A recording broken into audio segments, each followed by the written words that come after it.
Hey y'all, happy Friday. Hope you guys are all having a wonderful afternoon so far and a decent end to your week.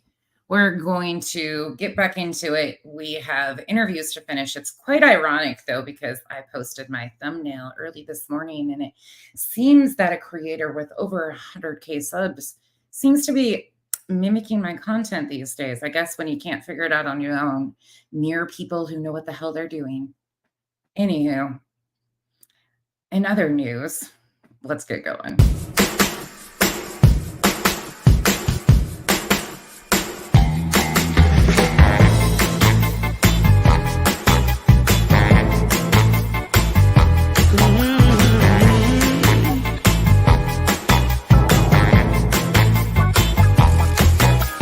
Speak my mind and I don't care. Express myself with a devil's stare. I tell you, 'cause I'm no angel. Play with me, you play with fire. 'Cause I should come with a warning sign. Oh baby, I'm no angel. I didn't wanna be daddy's girl. I played the part for too long. I never wanted to be that way. I just wanna have fun. Who's a bad girl now? Who's a bad girl now? Who's a bad girl now? I'm such a bad, bad girl. Hey, y'all. What y'all up to? Let me do this really quick and get through this because we got a lot to discuss. A lot to discuss. Hey, Music City Mom. Hey, Shelly. Hey, Crafting with Amy, Terry, Tracy, Laura, A One-Way Street, Janice in Accounting, Tinker Tits, Lil Mama, Smiles, Natalie, Am, Janice, Thor. I don't know, Thor. I never notice green or ungreen. I honestly never know. Hey, Donna. Thank you, Janice. Hey, Sheila. Hey, Roberta. Revival. I will explain the orange in a moment. Hey, Yep. Hey, Mal. Hey, Kathy R. Kathy ain't got no time for BS. Fit and Curvy. Robin, Tammy, Catherine, Josh, Lucky, Julie, Carla, Revival, That Michelle, Dazed and Confused, Kay, Norma. Hi from the United States to Iceland. I will always. I'm gonna have to figure out how to pronounce your name. Hey, Miss Britt. Hey, Layla. Hey, Jujubee. Hey, Kimberly. Reese Jam, Darby, Mick, Chris, Christina Rain. All right. Well, first and foremost, the orange color today is because there happens to be um, the artist formerly known as Fraud. If you get it, you get it. Really seeking attention. If you know who I'm talking about, do not put it in the comments because we're not giving attention. But you keep on keeping on. I don't have to address you. Everything on YouTube's came back and addressed you already. So trying to rewrite history again. But since the color orange happens to be your favorite color and you're attempting to rewrite history, from what I understand, I figured in your honor, the artist formerly known as Fraud, we would do some orange for you today since I can turn my room orange without having to use contour to turn myself orange or a filter. Anyways, if you get it, you get it. If you don't, you probably don't want to know, and you probably are better off not knowing. But certain people are trying to seek relevancy because if I was to review them, then it would give them an introduction into trying to follow me again and mirror me with this. And there's a lot of that going on. And I don't have time for that. Don't got time for it. Don't want to. None of it. Trying to rain, Norma, I would take some rain up here because let me tell you, it is hot as hell. You walk outside and you feel like you're under a blow dryer. Hey, the deflectionist. It's Stella. Okay, I will get that. Hey, Pineapple. Extra credit for anybody that knows, right? Hey, Margot. Reese, Lavina. Kimmy Lou, Dynamite.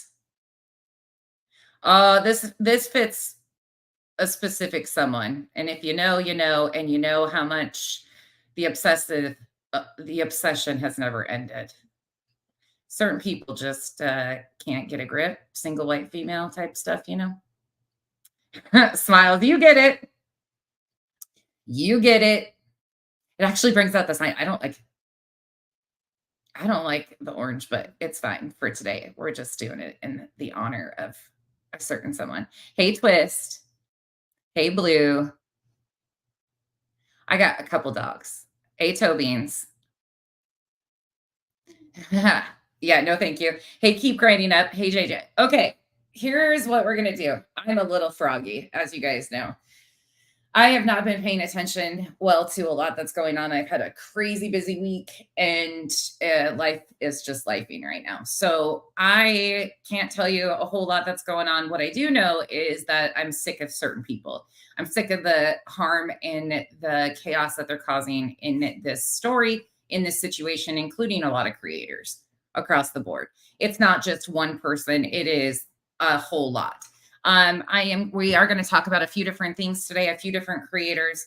As you can tell by the thumbnail, we're going back. We're going to do part 10, and we are eventually going to get into Seth Rogers' the beginning of April. I've been avoiding this one though, because it's where he brings up the SA allegations. And I have tried to maneuver figuring out how to do this differently, how I can, yeah, it just sucks because this is a subject should have never been out here to begin with, but I think it's very important for people to hear context of his actual words, his actual statements. But first, we're going to open up with some other stuff because I want to take a look at some current events. In fact, hold on. There is one I forgot to preload. Hold on. And you might have seen these already because everybody, you know, is on the jump to do them, but that's totally okay. NJ for Justice.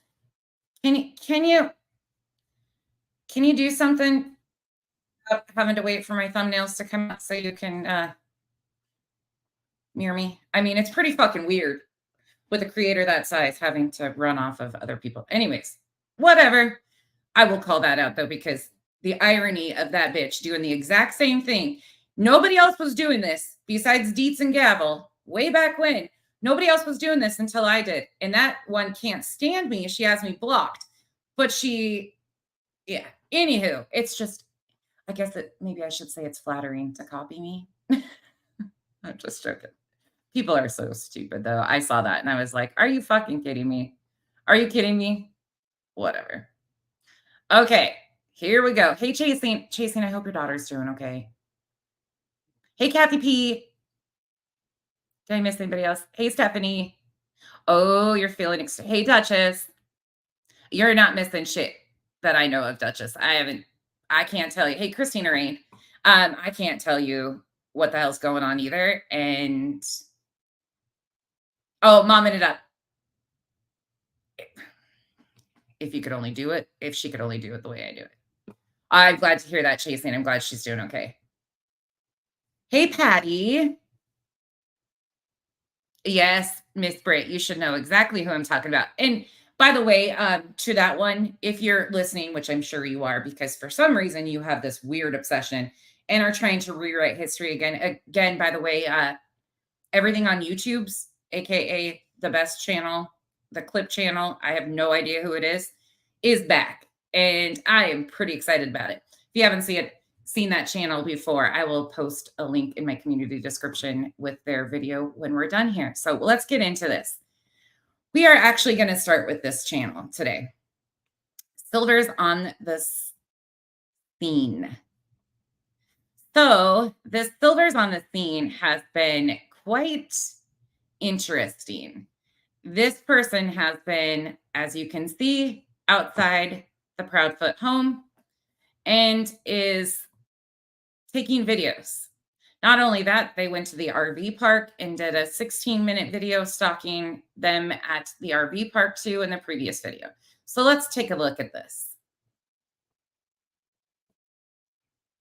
Do I have it muted? I just saw Katie.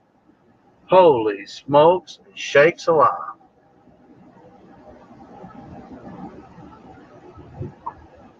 Seriously. So here we are, just, cruising through the neighborhood, stalking Katie and Chris, putting more minor children in danger. But why would that bother anybody? Why would that seem to bother anybody? I don't know, because it's stalking, it's harassment. It is what it is. You see what they're doing. And he seems to have no problem zooming in, totally no care in the world at all that there's no proof that anybody did anything. And you can see right here, this was done on the 20th. This was done yesterday. Actively stalking the family in real time.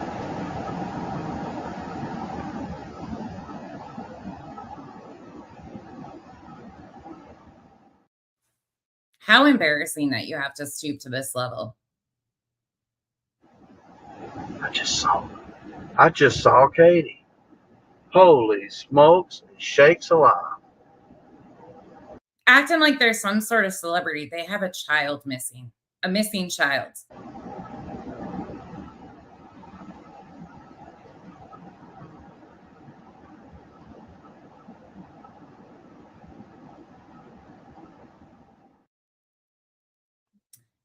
Looky. And you know who this person associates with or who uses this person's content? Well, the bullhorn herself. Looky. Yep, there you have it, friends. There's another one that's stalking the family. But let's take it a bit further, since I don't like to say things without being able to prove them. Here you go, since if you need to see this, you can watch this one too. This is from a few days ago when Silver's on the scene decided to go to the RV park and stalk Chris. Silver's on the scene, and I'm here at the Easy, you zoom in here, Easy Park, RV Park, Easy Days. And I found out from another YouTuber, actually that'd be JLR. I just Googled. Oh, wait a moment. Hold on. JLR? No, not associated with JLR. Yeah, by the way, for those of you that seem to have forgotten about what JLR and Magnolia are, I'm going to give you something to Google. So get your pens and papers out, friends. Because I think it's time that some people opened their eyes and ears and realize that there's a reason why some of us steer clear of these people and what they do to families. And here's a good reason, because people out here think that Betty's the worst. Well, friends, she's not the worst. She's up there. Absolutely. Dangerous to families. Absolutely. But take a gander. I'm going to tell you what to Google. This isn't doxing anybody, and I'm doing it this way for a reason. You want to know who you're messing with? You want to know who you're singing the praises of? I'm sorry, but I'll take Betty any day over somebody that makes false allegations to get themselves in the middle of a presidential campaign on a politician. I'll take that any day. But Google woman accused of faking Roy Moore story for anti-media sting reportedly has Atlanta ties. Or the woman who tried to sting the Washington Post also lied to me from the Student Press Law Center. I mean, there's only 10, 15 different articles about the dangers. And if people are going to overlook and willingly overlook JLR and Magnolia, somehow we've got them on some sort of pedestal these days, I'm noticing, when in reality, they're all the same. They're all the fucking same to me. It is what it is. But I encourage you to do your own research on that, because when people are telling you that it's okay because that person dislikes Betty now, where do you think she learned a lot of her maneuvering from? Where do you think she hung out for a long time? I mean, make it make sense. But anywho, moving back on. So we have Silvers on the scene in active time, stalking them. Well, now I'm going to take you over here. This is the new channel. And normally I wouldn't give this much attention to this, but I want you to hear what they're saying. They're local. They are also local. Loco. Hi, Tiffany. This is Mr. E's true crime podcast, who happens to be building a channel off of Sebastian being missing, local to the area. But I want you to pay attention to what he's about to say. Another one in real life, right there, going and driving by, videoing, doing all this, building a channel. Probably another one. Well, I know for a fact this one, Betty's mods hang out over there, and they go over in Betty's chat all the time too. Want to say thank you for our members coming in. And I think Olivia, let's see, Olivia posted if anybody else is interested in being a member, you can do so at the link Olivia posted above. We do appreciate our members, and we hope we are making them happy. What else? I don't know. Yeah, well, I mean, I could kind of go into a little bit of what we're going to be thinking about tonight. How do we say that? SRB. Is that a heart? Ooh, I don't know what that. I don't know what Bryn. Bryn's a new subscriber. Hi, Bryn. Welcome in. Aunt E, you look good for being in your 60s. Don't know who that is, Molly Colley. I can guarantee you she's not in her 60s. Oh, Tiffany. But not 60. Tiffany gifted. Thanks, Tiffany. You're the sweetest. Oh, I don't know what that. She gifted a membership. I know, but look at all.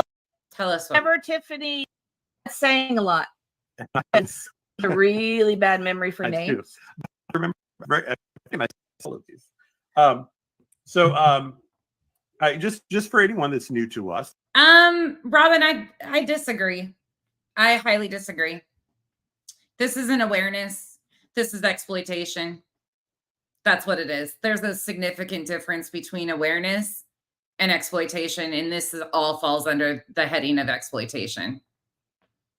There are of you that I don't recognize, and even if you've been here once or twice, it's always kind of good to just kind of go over what we're doing here initially. I think we are a true crime channel.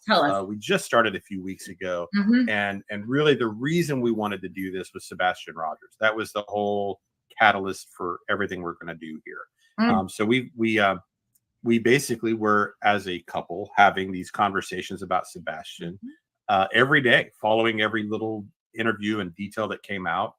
We had our own theories and thoughts, and we're having these things occur to us that we weren't really seeing out there on any of the shows or the Facebook pages or anything. Robin, if you're new here and you don't understand what I do, it's called correcting the misinformation that the dumbass true crime creators who call themselves true crime put out here inaccurately and put the families in danger and continual harm.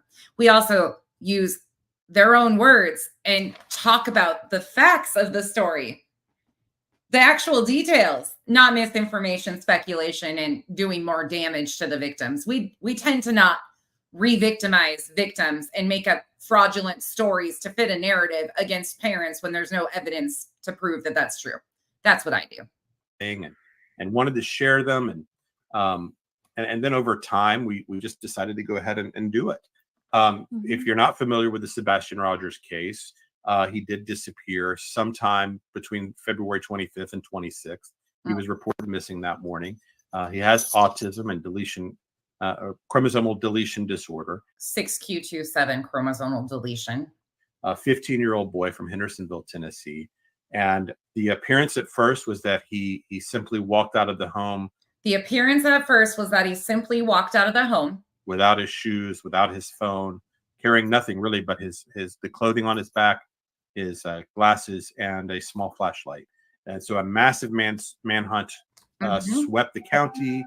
And I mean, hundreds and hundreds of people on horseback, drones, helicopters, divers, hundreds of volunteers from the community. I mean, it was an unbelievable outpouring of support. Mm. And then over time, there started to be indicators that this might be more than just a missing child, that there might be a serious crime involved. Where did those indicators come from? Where did those indicators come from? I seem to have missed where this is. Where did things change? And that's really judging by some of the evidence that we've seen. Evidence that you've seen. Evidence that you've seen. So now it initially appeared that the child walked out of the home. But now over time, there looks to be a horrific crime. And that's based on the evidence that they've seen. Robin, not you. No, another one. No, sorry, Robin, with the double N. No, totally different one. Sorry about that. But mostly the actions of the parents themselves. But mostly, so they've seen evidence. Where's this evidence? Anybody tell me? Where's this evidence? Anybody know? Hey, Arctic.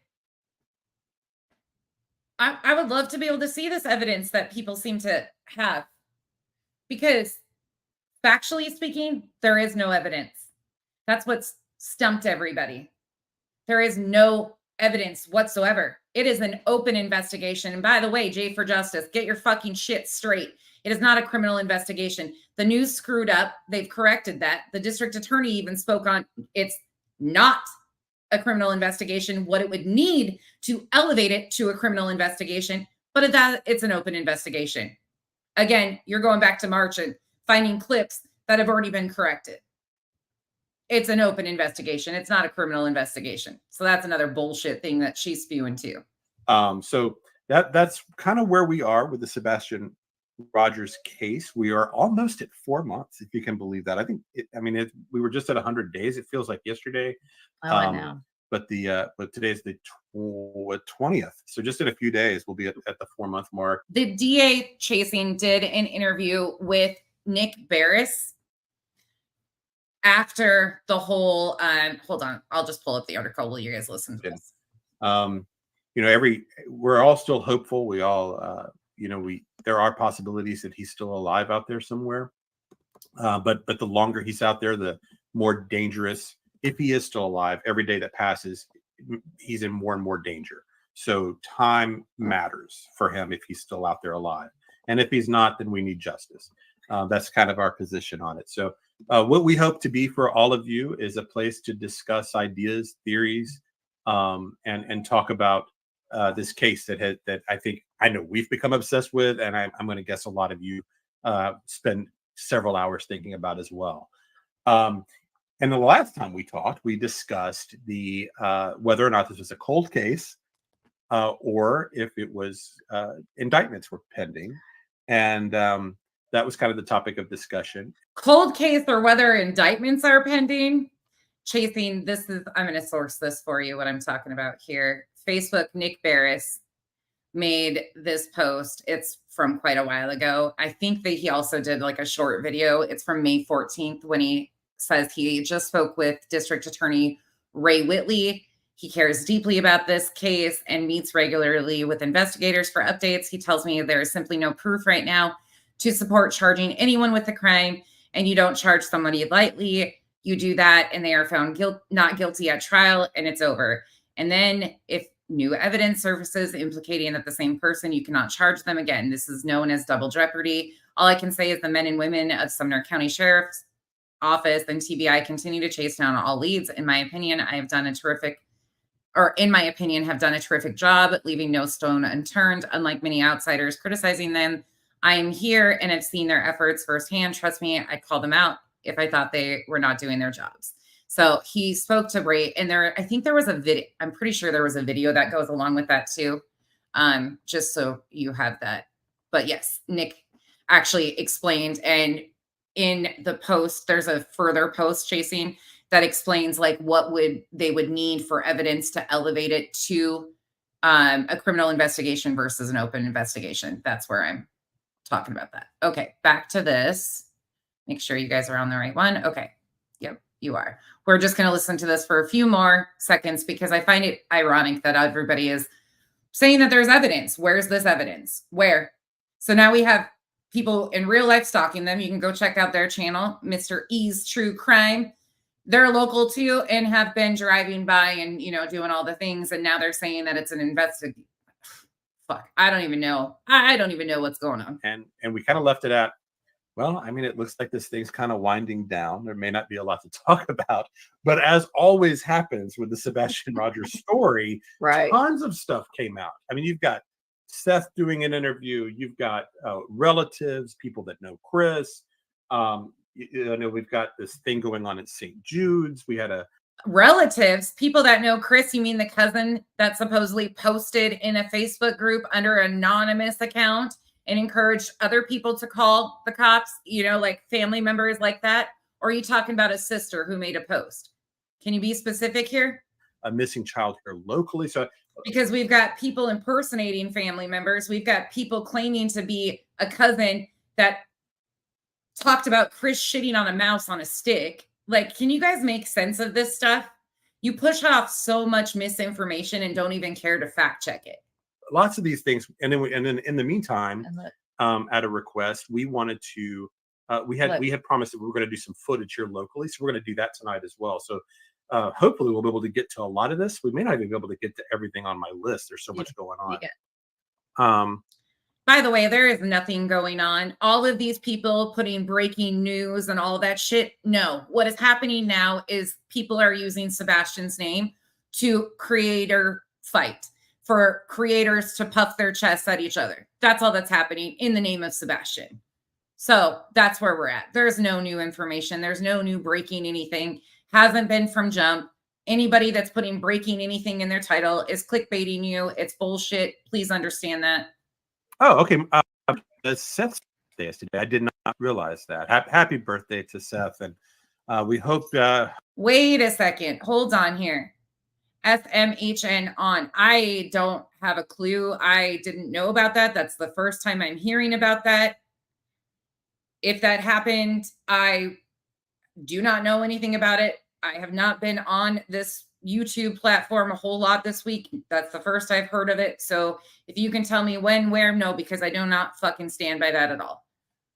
But I also would love to see proof of that because, again, I didn't know it happened. So I can't clarify that it did or didn't without seeing a clip of it or a timestamp or something.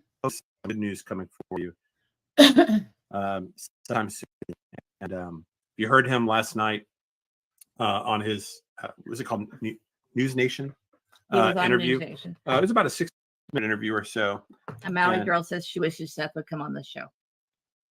Yeah, we haven't reached out to Seth other than just on our own show, kind of offering an we pretty invite. Much only talk to each other.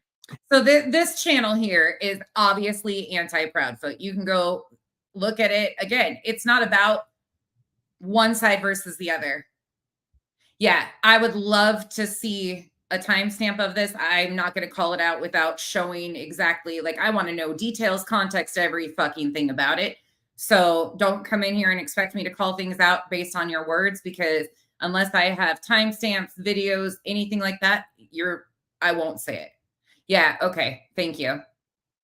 Thank you, Revival. I figured. Anywho, okay. So now we're going to move along to the most recent interview. You kind of got a gist of what's going on over there too. So I just find it ironic once again that people are saying that there's evidence that it first started off as it looked like he walked. What changed? Where is this evidence? Where is this evidence? Anybody? Because there's none. So now we're going to go to, this is from 2 nights ago. And yes, for those of you that have been using the calendars, I, of course, am doing June. So if anybody needs any of that information, I can show you what I have so far. It's not all colorful and stuff because we're just getting through June, but I have been keeping track of updates, main things that are not just creator bullshit on that. So, okay, this is from Ashley Banfield from the other night when Seth and Tony were on. Joined now by Sebastian's father, Seth Rogers, and his spokesperson, Tony Mathis. Thank you to the both of you. And Seth, I'm really so sorry that, here we are having this conversation with News Nation again about your son, Sebastian, and it's been all these months. Do you have any updates? Have you heard anything, any leads, anything at all from the police? No, ma'am, I haven't. Every lead that I do come across, I have my private investigators searching into it. And have they come up with anything? Have they been helpful? Well, we've had pictures and stuff come in. My private investigators track it down. So he's back to having private investigators. I'm not really sure where that comes into play. This is from 2 nights ago again. This is a new interview that he did, but we know that he got rid of Chloe and Heather, and now he's saying that he has private investigators again. I kind of assume, which this is just an assumption, that this is part of Tony's team because he talks about working with the PI. So I'm assuming that there could be that. I have no idea who else it would be. And then we find out that it's just another rabbit hole. Sumner County, I give them all the tips that I get. We know that he just had a conversation with Reverend Donna Serafina and got some new information the other night from her too. We went over that in depth, all of the different BS that she spewed. Just not really. And so when you give them the tips that you come up with your private investigators, are they thankful? Do they indicate to you? Y'all, if they can't timestamp it, just ignore it. Like, this continues to happen. They're trying to cause this creator BS. And one thing that people don't realize is that I've always stuck to myself. Like, I watch the worst of the worst channels because that's what I do, is correct the misinformation. Like, I miss so much going on of people around me, anything like that. So if they can't come with receipts, just ignore them, please. You that this is helpful? Do you have a good relationship with the police? Do you feel like they're on your side, that they're working hard? Yes. All the rumors about Tony being fired from Seth and no one, yeah, that's BS. Obviously, they're still together. That's what they're conveying. I shouldn't use the word or the term together. They are still part of Tony's still part of the team. To me. But I can't imagine how hard this must be. I'm not seeing my son's not here. This is my first Father's Day. And what made me a father is not here.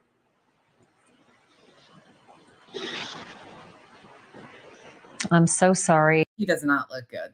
I will be the first to say that. He does not look good. I am really concerned about even his mental health. I mean, I can't, right now, there's no evidence that any of them did anything to their son or are responsible for the disappearance of Sebastian. And he, in my opinion, does not look like he's doing well. I am just so sorry.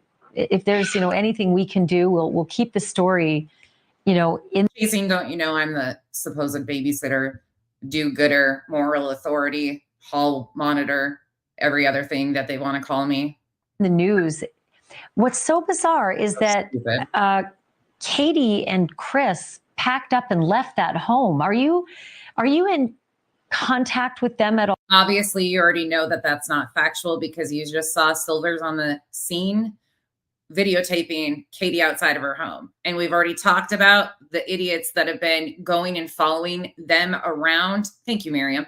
Around to, hey, KCG, to restaurants and taking pictures, not only of Katie and a minor child, once again, encouraging things to potentially happen. I know originally they weren't talking to you at all. They weren't sharing information, which also seemed bizarre to me. Even if a split up is acrimonious, you still have this shared goal, right? To find your boy. Has it gotten any better between you and Katie in terms of sharing info? It doesn't feel like a shared goal. It sure doesn't feel like a shared goal. Wow. Well, sir, the funny thing about that is I have heard your own statements, Seth, directly to you, that they reached out to you in the very beginning of this. In fact, we've already gone over this in one of your previous interviews, and you admitted to ignoring them. So another thing that I have to point out here, he talked about Father's Day, about his first Father's Day. Well, it was just Mother's Day too.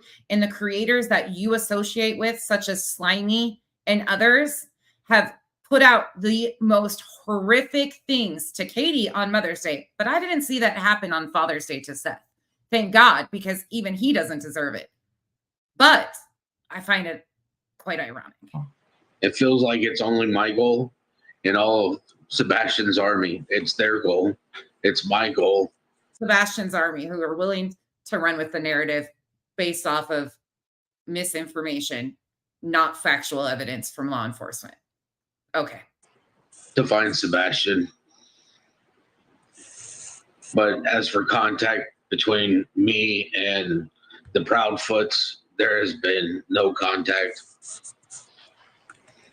And you think that you would have, if you wanted contact there, you would have responded, that Thursday when they asked you to be present for an interview, and you chuckled and thought it was cute that you ignored them and then took a jab at them about not answering your messages. I mean, that happened. Web sleuths. Still nothing. It's like I'm the only one that misses my son. Let me ask you, Tony, if you can jump in here. I know that you and Seth asked for the FBI to engage, take over, become a part of the case. Where has that gone, if anywhere? Well, as you well know, Ashley, it's only going to go somewhere if the Sumner County asks for them to take the case over. And kind of where we're at and where I've been all along is I just want them to answer one simple question for Seth, and I feel like that he deserves an answer to this question. Are they closer today than they were February 26th? And if the answer to that is no, or we can't get an answer, then I think it's only logical that the case be elevated. So why is he not getting that answer? Because it wasn't too long ago that we heard that he had a 2-hour meeting with law enforcement. So why didn't he ask that question when he was in front of law enforcement? Why was that 2-hour meeting called with Seth? Yeah, it seems, what are we? I think 114 days. I understand that investigators can't always share everything. But do you feel, Tony, that at least they have been, optimistic or helpful or hopeful, or at least been keeping Seth up to speed on what they're doing? I think that we feel like that the communication could always be better. And, let's put you or I as a parent in Seth's shoes. If they can't give you an answer to the question, are you any further along today than you were 114 days ago? As a parent, are you not terrified to hear that? I can't imagine it. Seth, if Sebastian can hear you, if he's out there, what's your message for him? Same as it's always been. I need you to get away from whoever you're near. I need you to get away from whoever you're near. Phone. My phone is still on, son. The same phone number. Everything. I need you to call me. I need you to call 911. I need you to tell who you are. That you need to tell them that you are wanted. You are wanted. I want you. I need you home. He means wanted not as in fugitive either. He means wanted as wanted to come back home. I need to know you're safe. I need you, buddy. So the way he's talking, in my assumption, is that he still believes Sebastian is alive. Again, this is from 2 nights ago. Yes, in this one, huge trigger warning, because we are going to take a step back. We are going to go back and we're going to finish the interviews. I told you guys I've been dreading this, but we are going to. But this is current time. So I want you to pay attention to his wording, because I'm trying not to lead you guys. I'm not true crime. We're correcting misinformation and the narratives and the false information that are out here. by showing Seth's own statements and the back and forth. They continue to tell us that Chris and Katie have lied. They've lied. They've lied. But nobody has been able to show me the lies. You've always been my buddy, and you will Stay always strong. be my brother. Stay strong, Seth. We got your back here. We're going to keep the story on the air. Somebody knows something, and there's going to be a lead that turns up. In the meantime, but before we get into that interview, we're going to BHB. So buckle up. We do want people to know, Seth Rogers and Tony Mathis, thank you for this. We do want people to know that if you have any information on the whereabouts of Sebastian Rogers, please call the Sumner County Sheriff at 615-451-3838. Again, take a picture of your screen. I always say it's 615-451. Or you can call the TBI at 1-800-TBI-FIND, FIND. 3838. Thank you for watching. Okay, another thing I do have to mention about News Nation, though. The other night, Elizabeth Smart was on. Last night before last, and did an entire breakdown of her kidnapping from her home. Her dad came on and talked a little bit about what he experienced. I really encourage you to go watch those because it shows you how many things do happen that people claim there's no way possible. There's no possible way. Her parents, Ed, knows exactly what it's like to be accused of horrific things. And I find it to be very interesting that they did that interview following up this.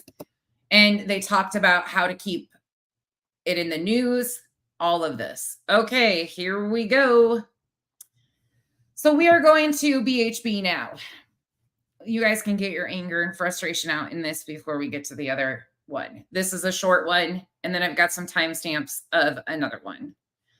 This is from this morning. This is a video that she obviously did on TikTok and then dropped the pre-record on YouTube. Again, this all falls under fair use. This is based on my opinion only. And the reason I'm doing this is not because BHB is the worst creator on this app and I'm trying to hate bond with everybody else. I want people to realize what a danger she is to these families, but she ain't the only one. All of the misinformation, Silver's on the scene, Mr. Ease, pushing off false information is not helpful, and it does more damage to the victim, which is Sebastian.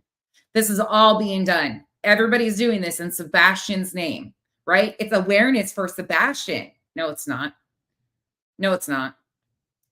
It's exploitation of Sebastian. She's changed her ride. Check this out. I am really uneasy about a few things when it comes to the... Oh, hold on. You're not going to believe what I just uncovered. Katie has changed her appearance and she's changed her ride. Check this out. I am really uneasy about a few things when it comes to the Sebastian Rogers case. This is Sebastian Rogers. He's a 15-year-old autistic boy that disappeared when he was in his mother's custody and has not been seen or heard from since. Katie's story has never made sense from the beginning when it came to her son or what she did the night before he disappeared. But I have serious concerns about both Katie and Chris's behaviors after Sebastian disappeared. Pay attention to what she's saying. Katie's had a very, very specific car that she has been driving for some time since the beginning of this and before she ran away from her own home to stay in this camper with her husband. Now she's claiming Katie ran away. We know that they didn't even leave their home until after all of the YouTubers and chaos started in real life for them. She didn't run away. There's a safety concern. And I've shown you multiple reasons why with people recording them as of yesterday, locals in their area. Go check out that channel and see all the driving around and recording that they've been doing. All of the different routes from Texas Roadhouse and all the things that people are putting out here. Been in the middle of the search for her son. Katie is very distinct with her hair color and her facial expressions. So why is she also changing her appearance? And as you see right here, Katie's hair color has changed and she's now wearing glasses. Oh my God, she had her glasses on for the first pic that you've seen? Whoa. She's totally in disguise. She colored her hair. No. Get out of town. The ponytail looks exactly the same as the picture you showed at the Harley shop. Okay. Is Katie trying to change her appearance? I want to know, what are your thoughts about this? This is a little crazy, but it doesn't stop there. Check this out. Someone Trust and believe it doesn't stop there, because she's about to show you that she uses exactly what I showed you as content. was driving by Katie and Chris's house, and their back camera on their vehicle captured this, where Katie is at. But one thing I noticed, she also got a new ride. Who goes car shopping when their son is missing? We don't know if that's her new ride. We have no idea if she purchased a new vehicle. And what the shit if she did? Who cares? There's a lot of craziness going on in this case, don't you think? So, and you're creating a lot of it. Let me know your thoughts. Do you I'm going to let you know my thoughts. Trust and believe. think this is normal behavior from the East Coast? Do you think your behavior is normal, Betty? Because I'm starting to really think that you've gone too far here. Continue to work. Oh yeah, her intro about how hard she works. Okay. To see everybody out here on the streets of TikTok. Good morning. It's ridiculously early, 6:15. TGIF to all of my beautiful people on this platform. It's nice to see you all. We are Yes, this video was from this morning. Discussing the case of Sebastian Rogers. He's a 15-year-old boy that has disappeared from his home in Hendersonville, Tennessee, and has not been heard or seen from since. And we've been going over a lot with this case and trying to stay focused on all of the information that needs to be had when it comes to this case. Let me just switch it around for lighting purposes. There we go, much better lighting. And so, long story short is we've trigger warning. Heavy trigger warning. Kind of uncovered a lot of information that we believe to be true, such as Katie's false stories, the fact that this child walked out of the home. We don't believe any of that. None of that we really truly believe, nor is there any factual evidence that supports that one way or the other. It sounds like law enforcement cannot ascertain how Sebastian would have left the home, but we've been kind of focusing on Christopher Proudfoot. Yeah, she has. At least she's admitting it. She's been focusing on Chris. And somehow trying to make Chris responsible for doing some sort of cover up. But when I say trigger warning, it's about to get real disgusting. Proudfoot is kind of the star of our show for the last week and will be the star of our show for the rest of this week. I am leaving. The star of her show. The step parent of a missing child. Now remember, this is part of Seth's team. She's Tony's girl. She's a part of that crew. Seth has a wrench in her chest. Don't forget, she's raising money for Seth. Listen to how she's about to talk about Seth, his son. Just pay attention. Leaving tomorrow at some point to embark on my trip to Tennessee. And of course, it doesn't come without the normal threats that we get. But now that I've identified that the threats are truly coming from Camp Proudfoot, it's giving me a little more. Camp Proudfoot. So because Chris and Katie have gone on Clue's channel, somehow that's Camp Proudfoot.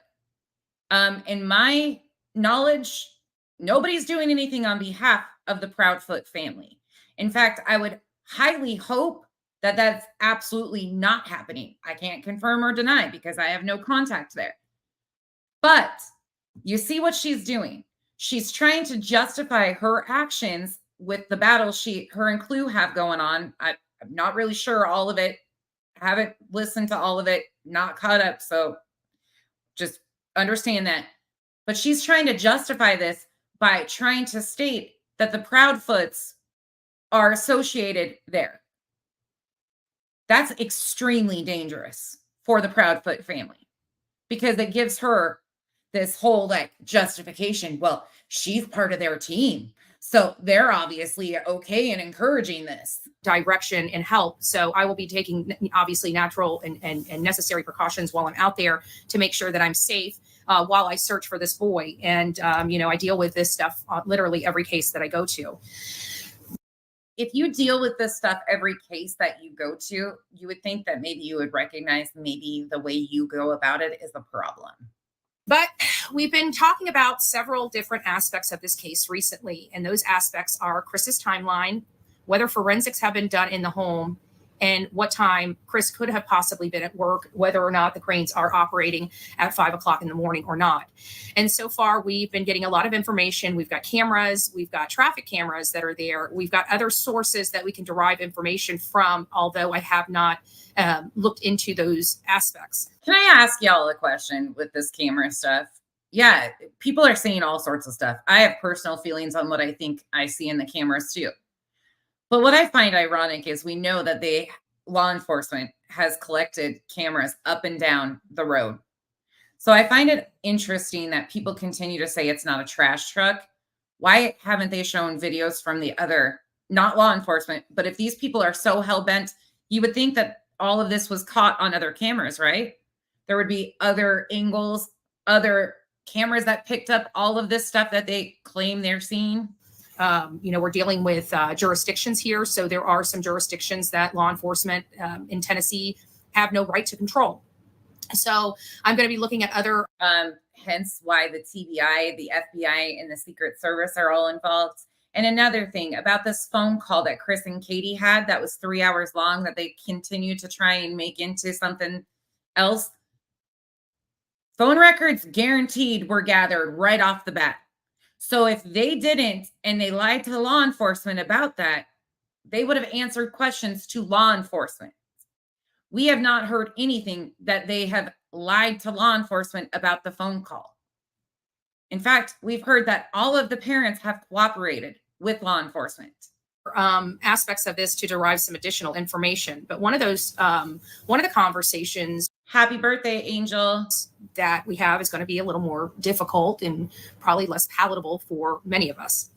And it's, if we do believe Chris is the brawn, he's the cleanup.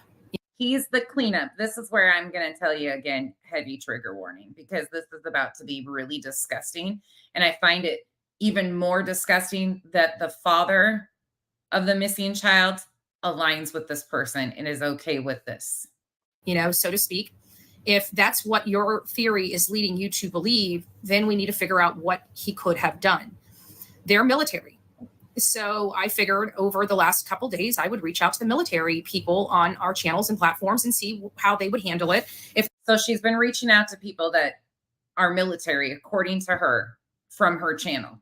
That's something that we need to clarify, because what she's about to say is incredibly disrespectful to military personnel. They were put in the same type of situation. No, we cannot call law enforcement. And I even specifically said, we're not going to say call law enforcement, right? Because don't do what Chris and Katie did. Don't call law enforcement, according to her. We all know that that's what we're supposed to do. But if we're talking about this case, we know that that's probably the one thing that never happened. So we're looking. Except it's the one thing we know happened. They called law enforcement. Looking for disposal methods. And so now we're looking for disposal methods. So once again, you heard Seth in an interview with Banfield from 2 nights ago stating very openly that he wants Sebastian to come home, that he needs him to call in. He's wanted. Very hopeful seeming. But Betty over here, part of Tony's team, is about to degrade his son. I had some military people send me their emails on if they were put in a situation like this. I'm not going to call anybody out by name. I will tell you that the emails were fairly similar, which is highly disturbing. Who knows if she even got fucking emails? And it's basically nothing. Is that Erica and her multiple personalities? By the way, all the creators that are about to hear this, I really highly suggest you take my advice and probably go watch the videos of Erica and her multiple allegations, because she's been in a lot of your chats lately and sending a lot of you information that is fraudulent. She said in Kathy's chat the other day that Sonia and Seth were a couple. No, they're not. Not factual. But she'll double and triple down, and she'll create evidence to prove that stuff. Trust and believe. I've seen it happen before. I know very well. Things left. That would be how the majority of my military people would handle something like this. If there was a situation, there would be, they would have the appetite, not that they want to, but they would have and are trained to have the appetite They are trained to have the appetite. They would have the appetite or are trained to have the appetite to handle situations. Okay. They are trained to unalive people. No, ma'am. Not all military personnel are trained to unalive people. Is their whole purpose. A lot of people say so is law enforcement. That is not the military's sole purpose. Law enforcement are designed to maintain the peace. Big difference. Big difference. Are they trained? Yes, they are, but they're trained differently. So now that we have that perspective, the reason why I'm coming to social media is we've got search. Shorty, I left that in Kathy's chat so I could point it out to Kathy because I knew Kathy wasn't seeing it. So I texted Kathy and told her right away so she knows, but she's in all the chats and sending emails. And in the last case, she was playing both sides of the fence. If you guys honestly need me to walk it back and show you the problematic, just trust and believe. Like, you can go look and see all sorts of stuff. She claimed that she donated thousands of dollars to Letitia and Marvon and those people. And then she claimed she filed an FBI report. And then she claimed all these things. She has also claimed that I called CPS 211 times on her. She has a problem, extreme problem of misinformation. And she loves to get involved with creators and send them incorrect information, and they run with it. Out there. And I want to make sure that they're not overlooking critical information because we might not be looking for an entire being, if you get my drift. If you get my drift. There is a lot of ways to scatter things on a 3.5 hour. So now Sebastian is diminished to a thing. Drive. And that would be the preferred method of many of the people that I spoke with. The preferred method of the people you spoke with. So the people she is speaking with have a preferred method of disposing of a body. Interesting to think about. This is who you hang out with. Other options are for complete gone, and which I've brought up before. Some people brought up in the emails of, boar and pig farms. We all need to put the fucking movie Hannibal right the hell down. Right down, put it down, put it right down, because your whole theories here, y'all have just taken a complete other course here. Would this be something Chris could have done? Yes. Is there easier ways of accomplishing this? Yes. What would that be? Freezing. And people have brought up, and now, does he have access to one? I honestly don't know. I'm just describing some of the emails that I received. Show the emails. Prove it, because I'm calling your bluff. Bullshit. And it doesn't sound good. And we know Chris took off for a very significant amount of time at a very critical point in an investigation. And law enforcement was aware of his whereabouts the entire time he was gone. And if you think they weren't, you are dumber than I originally even thought. And that gave him enough time to do a lot.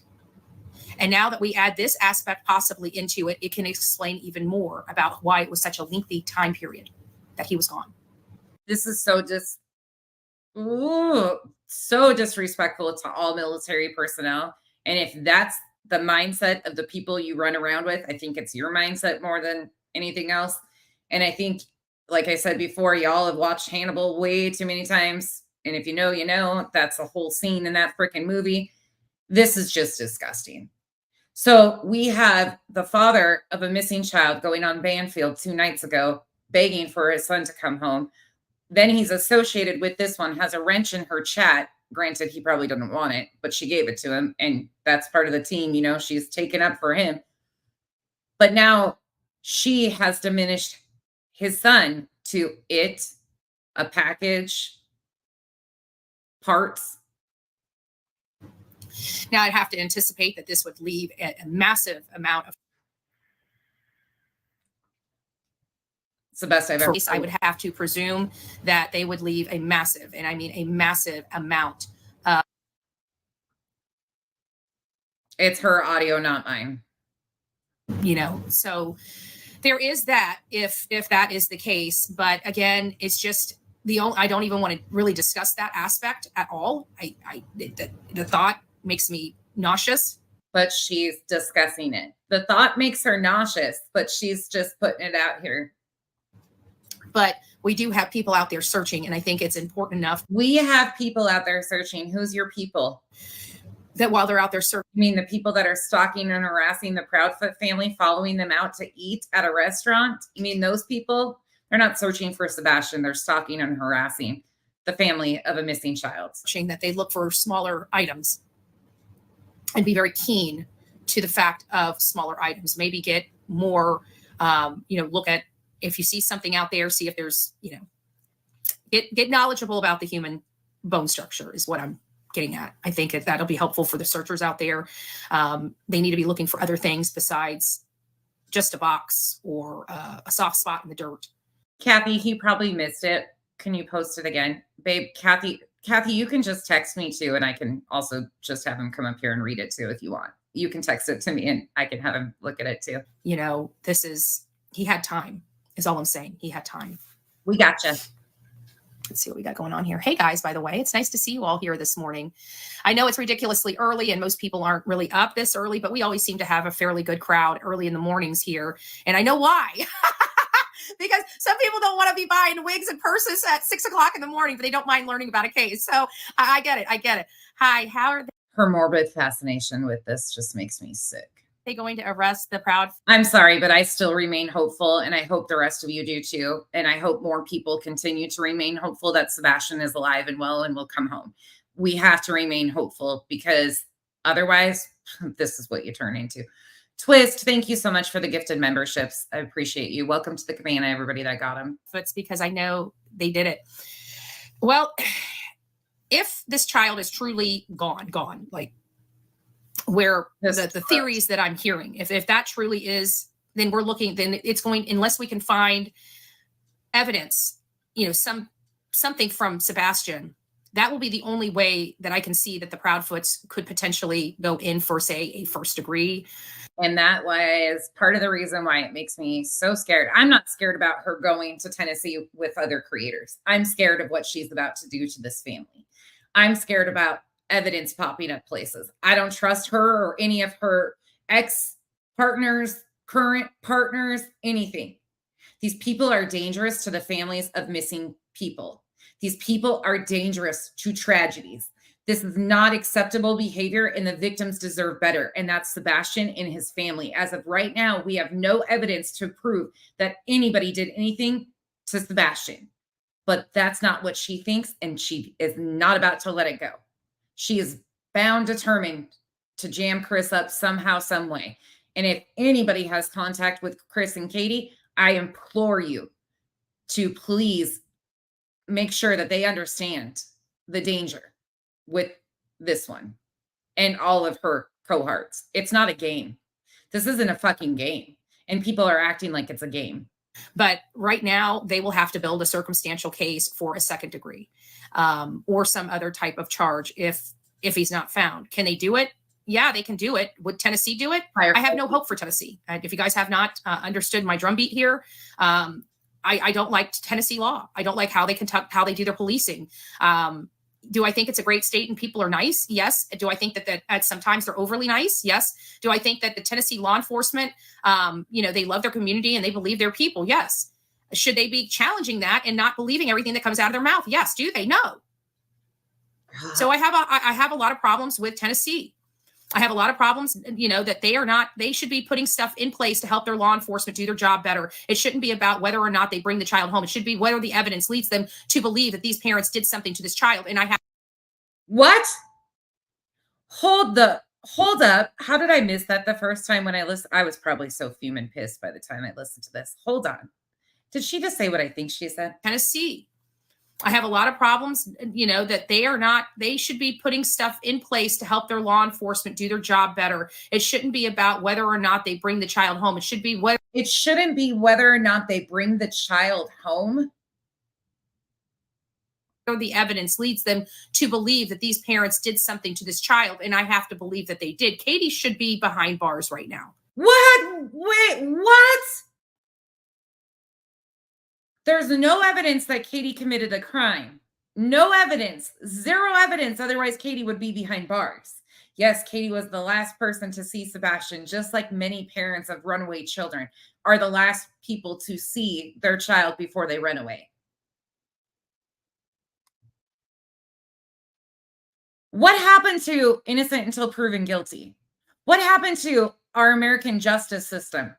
What happened to my rights, freedom of speech? This isn't freedom of speech, bitch, either.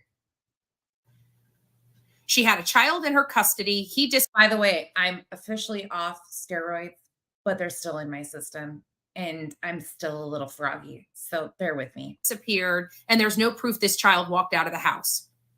Clearly, she's lying to law enforcement. Clearly, she has lied. Even though she passed a lie detector test, she's lying to law enforcement because Betty doesn't know what's truly going on. The FBI charges, you know, what aspect are they doing? Again, you know, they have these child custody things, just like with the Wells, low hanging fruit that they haven't. Low hanging fruit, another family of a missing child. When there's no evidence that they did anything to harm their child, you can have your opinions on them and their lifestyle and them personally, but there's no evidence again. And that's factually speaking. Ability to arrest people on a suspicion of abuse. There's enough in those suspicion of abuse. So now we're just willing to throw parents in the clink for suspicion of abuse because a bunch of people on YouTube think that they know what goes on in that house. Even though there were CPS reports, caseworkers in the home, cases not opened, reports closed. Okay. But there's suspicions according to Betty. All right. Reports to give them probable cause. Probable cause is the lowest thing on the totem pole, right? Just about anything. Kathy 514. Amen to that. You can do. Law enforcement has probable cause. Law enforcement right now has probable cause that there was abuse that was had by Sebastian Rogers. No, they don't. No, they don't. Sorry. Fucking wrong. Again, if that one incident with the belt is what she's talking about, that is not enough evidence. No. Speaking from somebody who raises kids that were taken by the system 4 fucking times. Maybe you should educate yourself a little bit. This is about to fucking just send me into a fucking tizzy. And they weren't taken out of my custody. Let me be very fucking clear for the ignorant ones in the back. And again, it's interesting to me that this one here wants parents locked up on suspicion of abuse. But meanwhile, have you adopted any kids? Do you foster any kids? Do you do anything to help the problem besides sit there and run your fucking mouth? Your uneducated mouth?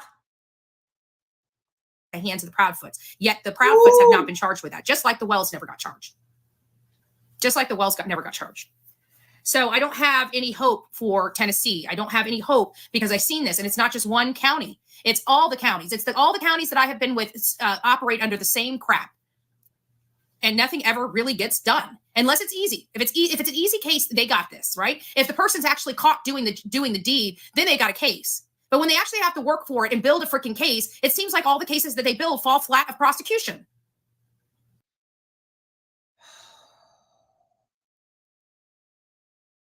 Her Tennessee cases are Summer Wells, Layla Santinello,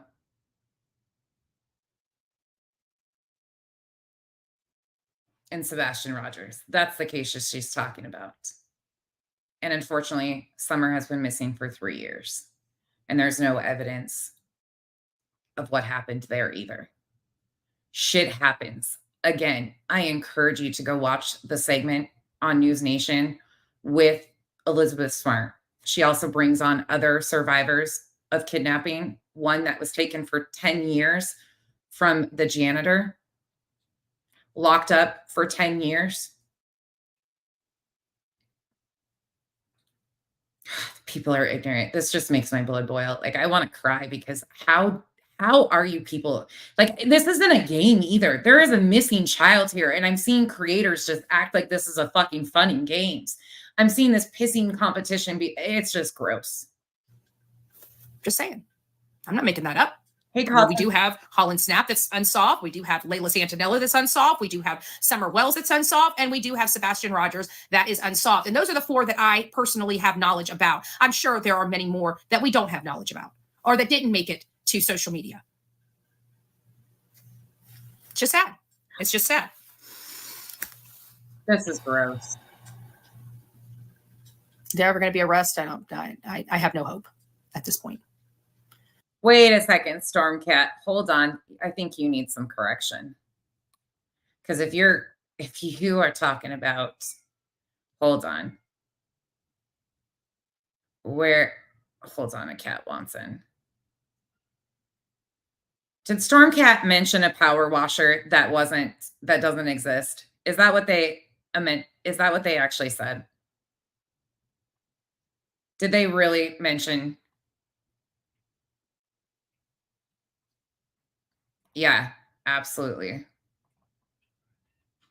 Hold on. I got it. If that's what's going on in my chat, you know that shit's going to get right the fuck corrected. Where is that comment? Stormcat, I could give two shits less about the back and forth. Yeah, Seymour, that's what I was on. It's prednisone. I could give two shits less about the back and forth between creators. I'm concerned about the families of the missing children and the people that they stalk and harass. Creators can take care of themselves. The family of the missing children do not deserve this. Okay. The power washing was really wrong. First and foremost, Stormcat, let me set you the fuck straight. Chris and Katie do not own a power washer. The neighbor that made that interview on crime lines and bullshittery, which she knows is factually incorrect too, was fake. That person has never lived in the neighborhood. That is incorrect information. Never happened.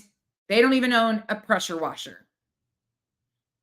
Go listen to bullshit Bobby, who even confirms that that person does not live in their neighborhood, even though she lies about everything else. That was factual that she stated. Fucking bullshit. And if you can't be factual in my chat, because you heard somebody say it, so you know it's true. Are you fucking joking? If you're going to keep that shit up, you can get the hell out of here. Thank you, Kathy514, for drawing my attention to that, because that's some bullshit. Yep. No, Revival, you're okay. Don't apologize. I wasn't paying attention either. Yeah, Layla is an adult. Layla is not a child. Fuck. Yeah. Yep. There's that. Okay. Back to this. Sorry, that's not true. Anybody that is running with this neighbor shit on any aspect, no, they're full of shit. They've completely made up. That whole fake neighbor was not legit. And Crime Lines and Bullshittery knows that. What storyline is this about? So this is about Sebastian Rogers. He's a 15-year-old autistic boy. He went to bed inside his locked home. The windows were locked. His mother's military trained and an electrical person. I don't know if she's just an electrician or electrical engineer, but she works for Brink's home security system, yet they had no security system in their home. She basically says she went to bed.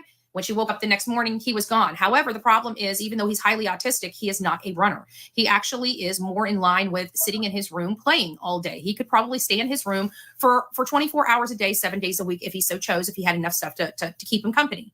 He is not really a person that really cares for the outdoors, wants to go roll in the dirt, wants to go play in the pond. He's not that kind of kid. So this idea that he's not the kind of kid that would ever leave his house without his shoes. But we have all these things going on.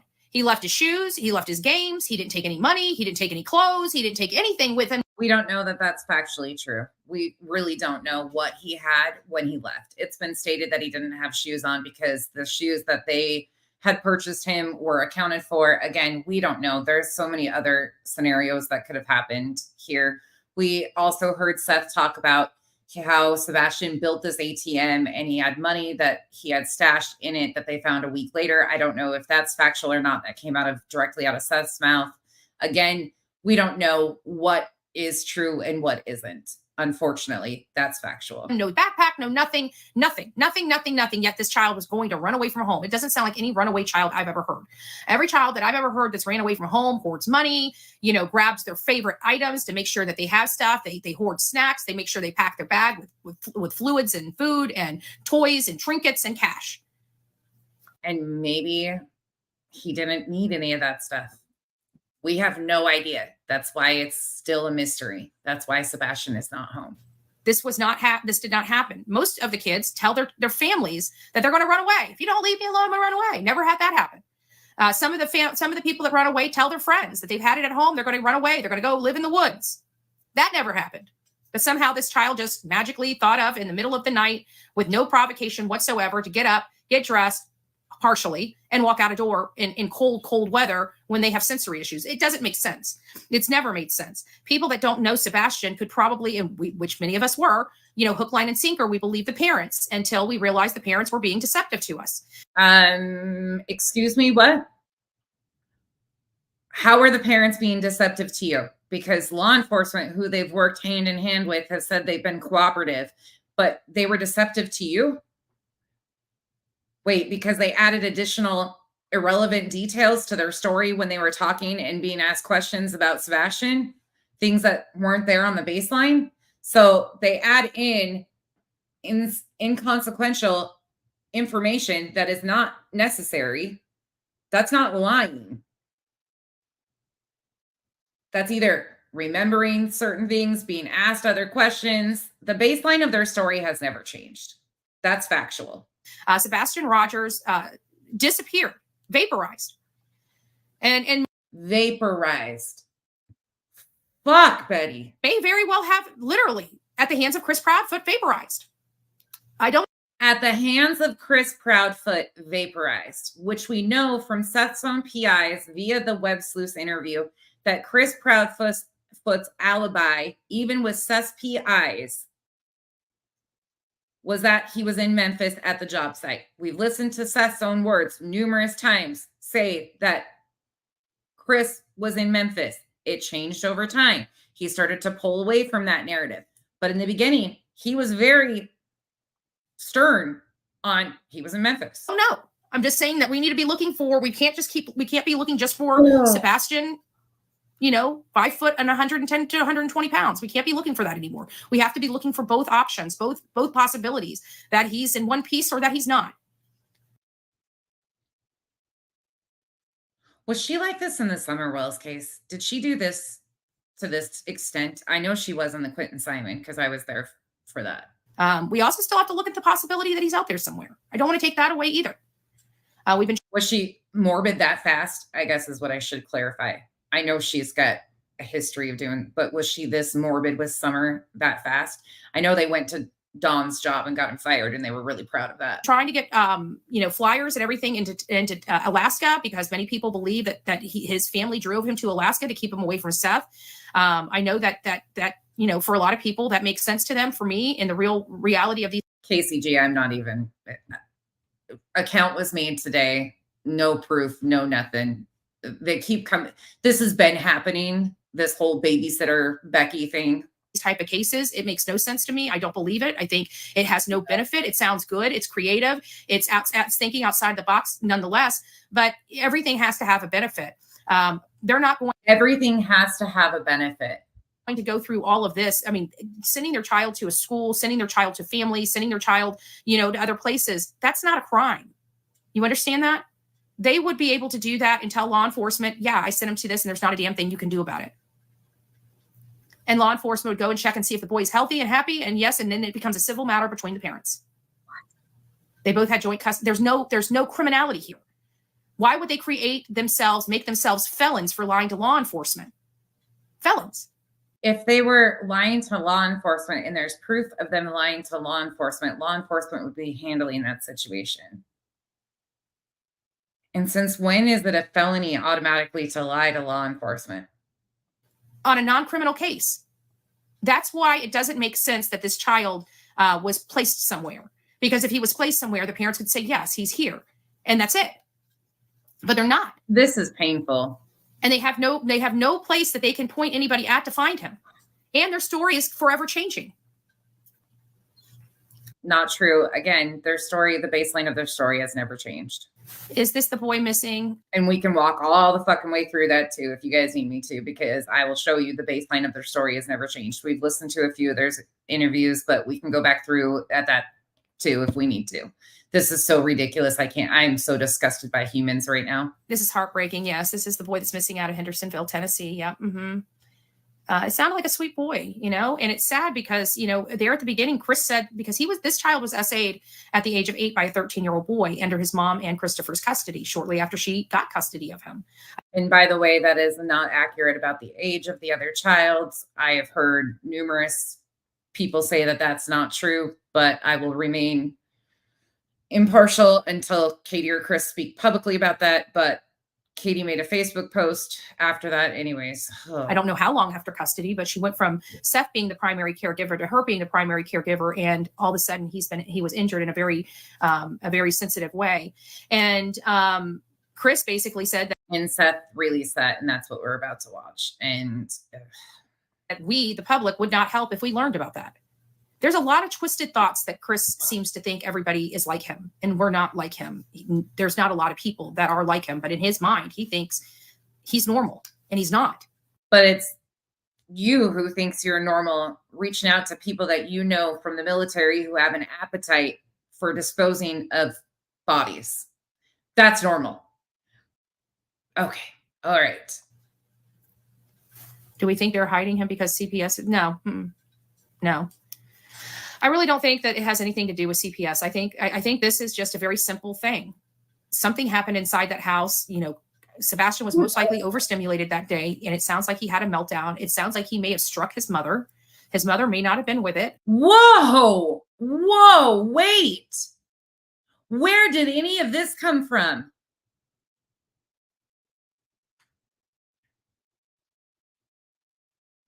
Sounds like he had a meltdown. We've not heard that.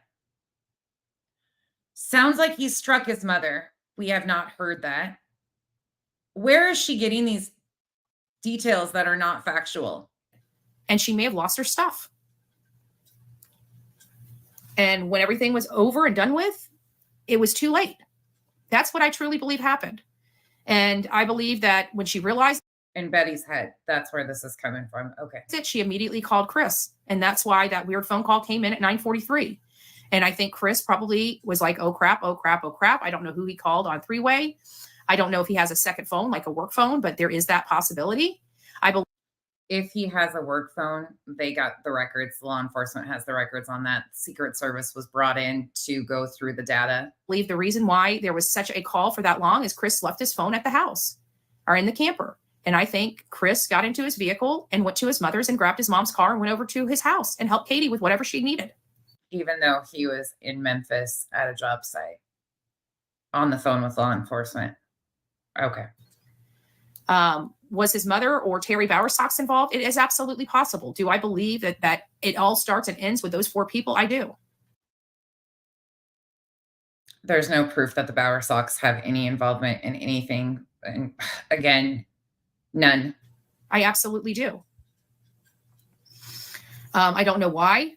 Is this a snap? There's another possibility. Who was it? It was Bed Crime Stories put out a video about how children between this age and this age, I think it's like 5 and 20 with autism are more likely to be unalived by their parents. I think 20% more likely or something like that. You got to go and watch her video. She's on YouTube. But either way, this is the reality of what, in my opinion, we are dealing with right now. So anyways, guys, I'm not going to bend your ear too long. I wanted to come here and give you guys some information. We are monitoring his job right now. Monitoring his job, aka stalking and harassing his job site, driving by, having people go over there, the home, their RV park, every place. You've seen it all. I've shown it to you in this stream that they're factually stalking Chris and Katie at their home still. As of yesterday, that video was filmed. The date's at the bottom of it, not just the YouTube video. You can see that it was filmed. Then he's got another one at the campground. We know because she's admitted that they have people driving around in Memphis by the job site to try and find things. We do have people driving by there certain times of days and capturing video. It appears like the day before it, or the 2 days before that, it appears that construction was shut down by 10:30. It seems like nothing was going on after 10:30. Last night, the gal drove by around 9:30, and construction was still going on at 9:30 at night. And whoever is doing these things for her, whoever is behind doing these things, As far as driving by multiple times a day, stalking them, I hope you get what's coming to you too. As far as harassment, stalking, and all of that, I really do. I hope Tennessee law enforcement does step up and do something. These victims and their families deserve to be protected. And this is out of control. That hospital. So we are getting into some night working, but I don't think it's into the middle of the night. We are monitoring the situation. I'm still trying to figure out, if it closes down at night, if those cranes stop working. We definitely know that I think it was Monday night. The cranes were not working after 10:30 at night. And what? Do you know how construction jobs work?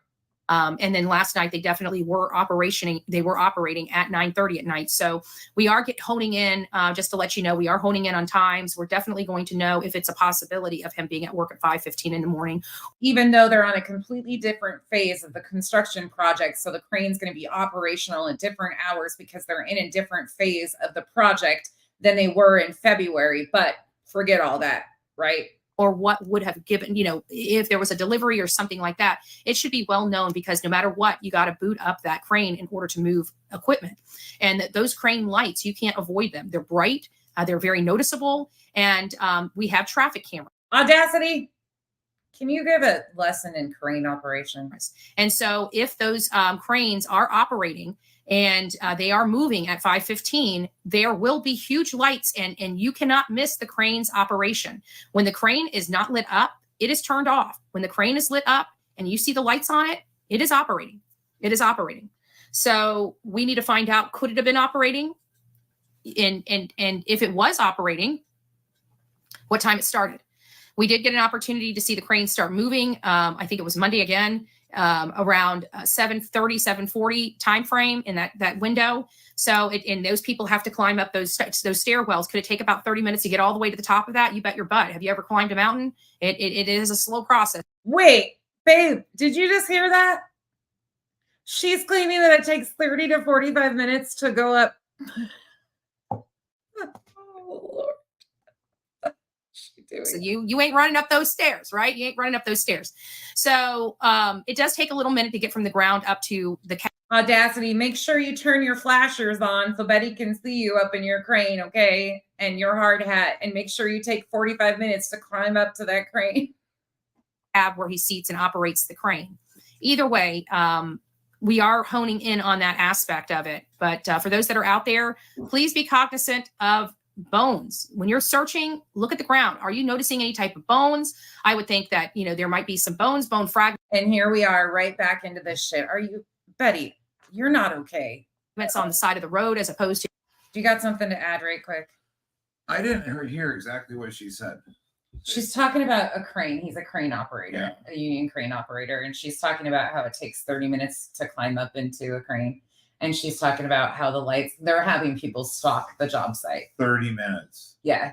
And she doesn't understand that Is it phases a in construction. 2,700-foot tall crane? I guess so. I'm sure they're pretty big ones because it's working on St. Jude's, but they're not going to be. Still, you got a staircase. Yeah, exactly. I know. And she also doesn't understand phases in construction when, different projects or how they run things at night. Sometimes they run things at night. It's going to be different from February to June, though, depending on the phases of the contract and what they're doing. Like they're going to, oh my God, this is so fucking ridiculous. In the woods, but we don't know. We definitely don't know. So we want to keep our eyes and ears open for any possibility. This is just a possibility. It's a gruesome possibility, but it's a possibility we have got to entertain because enough military personnel have reached out to me again with the same ideas. Military personnel are reaching out to her because they have an appetite for disposing of bodies, according to her. Military personnel are all trained to dispose of bodies. They have an appetite for it. They're all trained to unalive people. Should we call Owen up and ask him? No. No, because he actually is. He actually Never mind. But not all of them. Not all of them. He was a medic in the military, in the army for a long fucking time. Well, he still is. Yeah. And these are military trained people. And I have to think if the military people are thinking this way, Chris and Katie have to be thinking this way.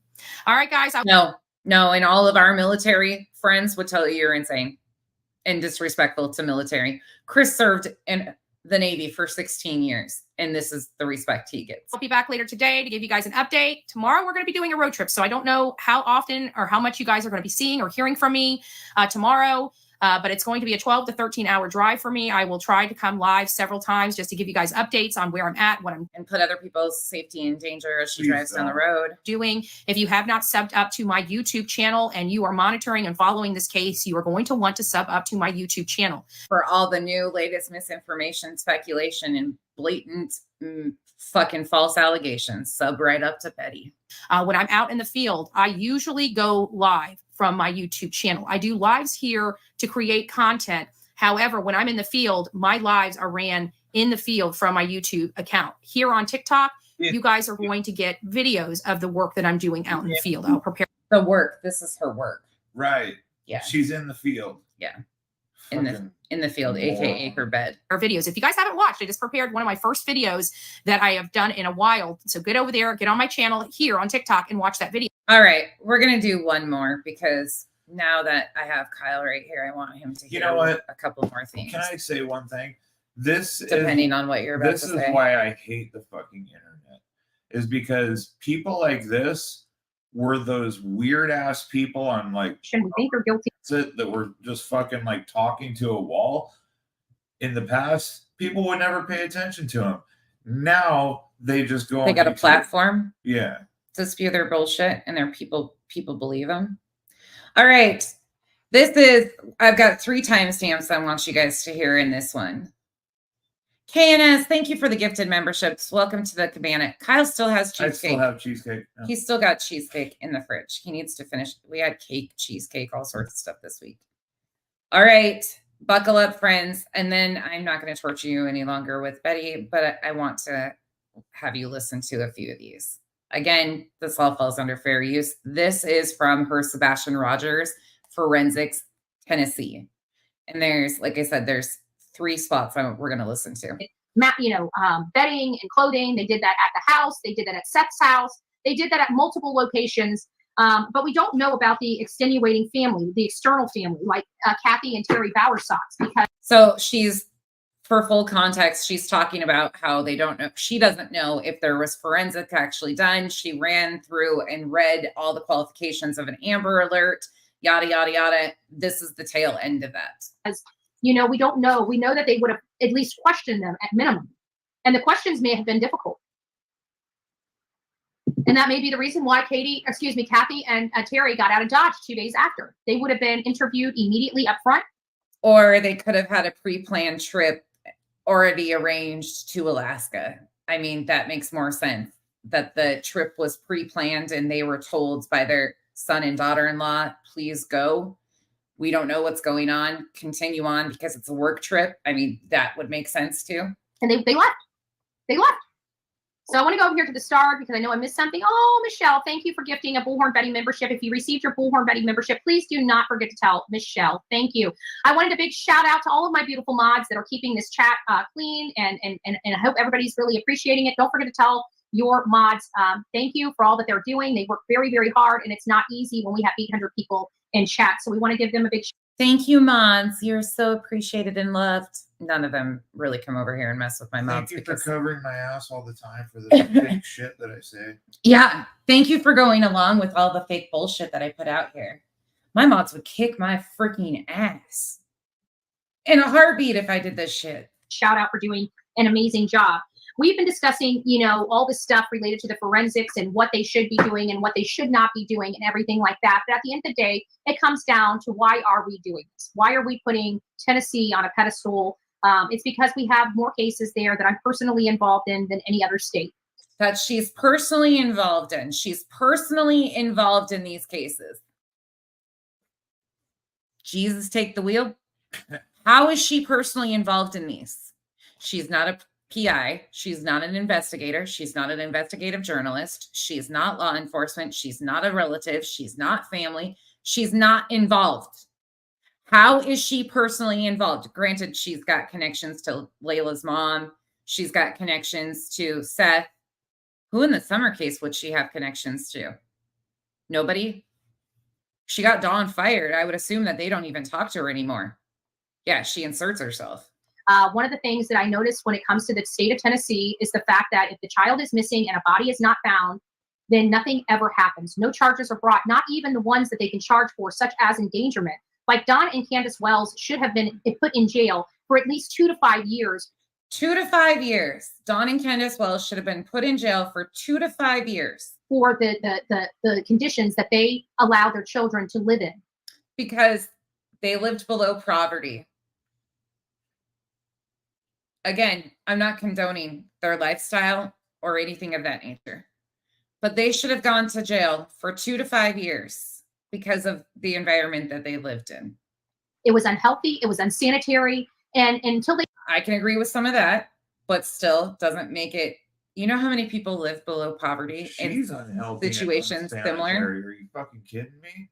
Unfortunately, there's many people in society that live in worse situations than the Wells even do. And that's reality. They start making those, they took all of their children and not one charge. Me personally, a law and order woman. They removed the children because of the situation, but they weren't charged. Okay. So it sounds to me like they protected the children. But because they didn't get arrested for 2 to 5 years, you have a problem with that? Don't see you opening your home to take in children that you want put in the foster care system.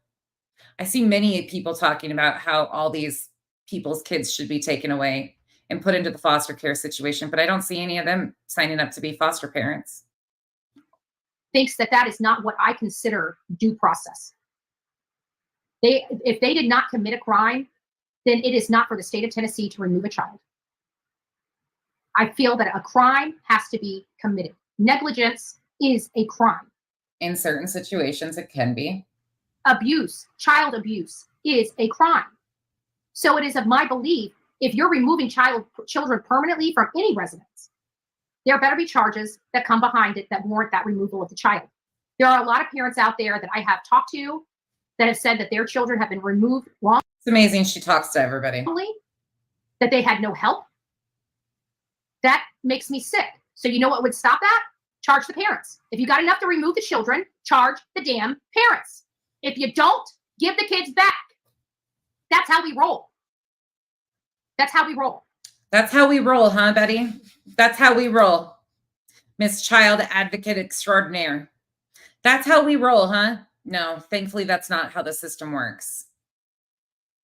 So I don't know what's going on in our children stuff. I know that we've got major problems. Yeah. But at the end of the day, it comes down. The victim dies from his injuries. The shooting was early Sunday. All right, now I'm going to fast forward one more.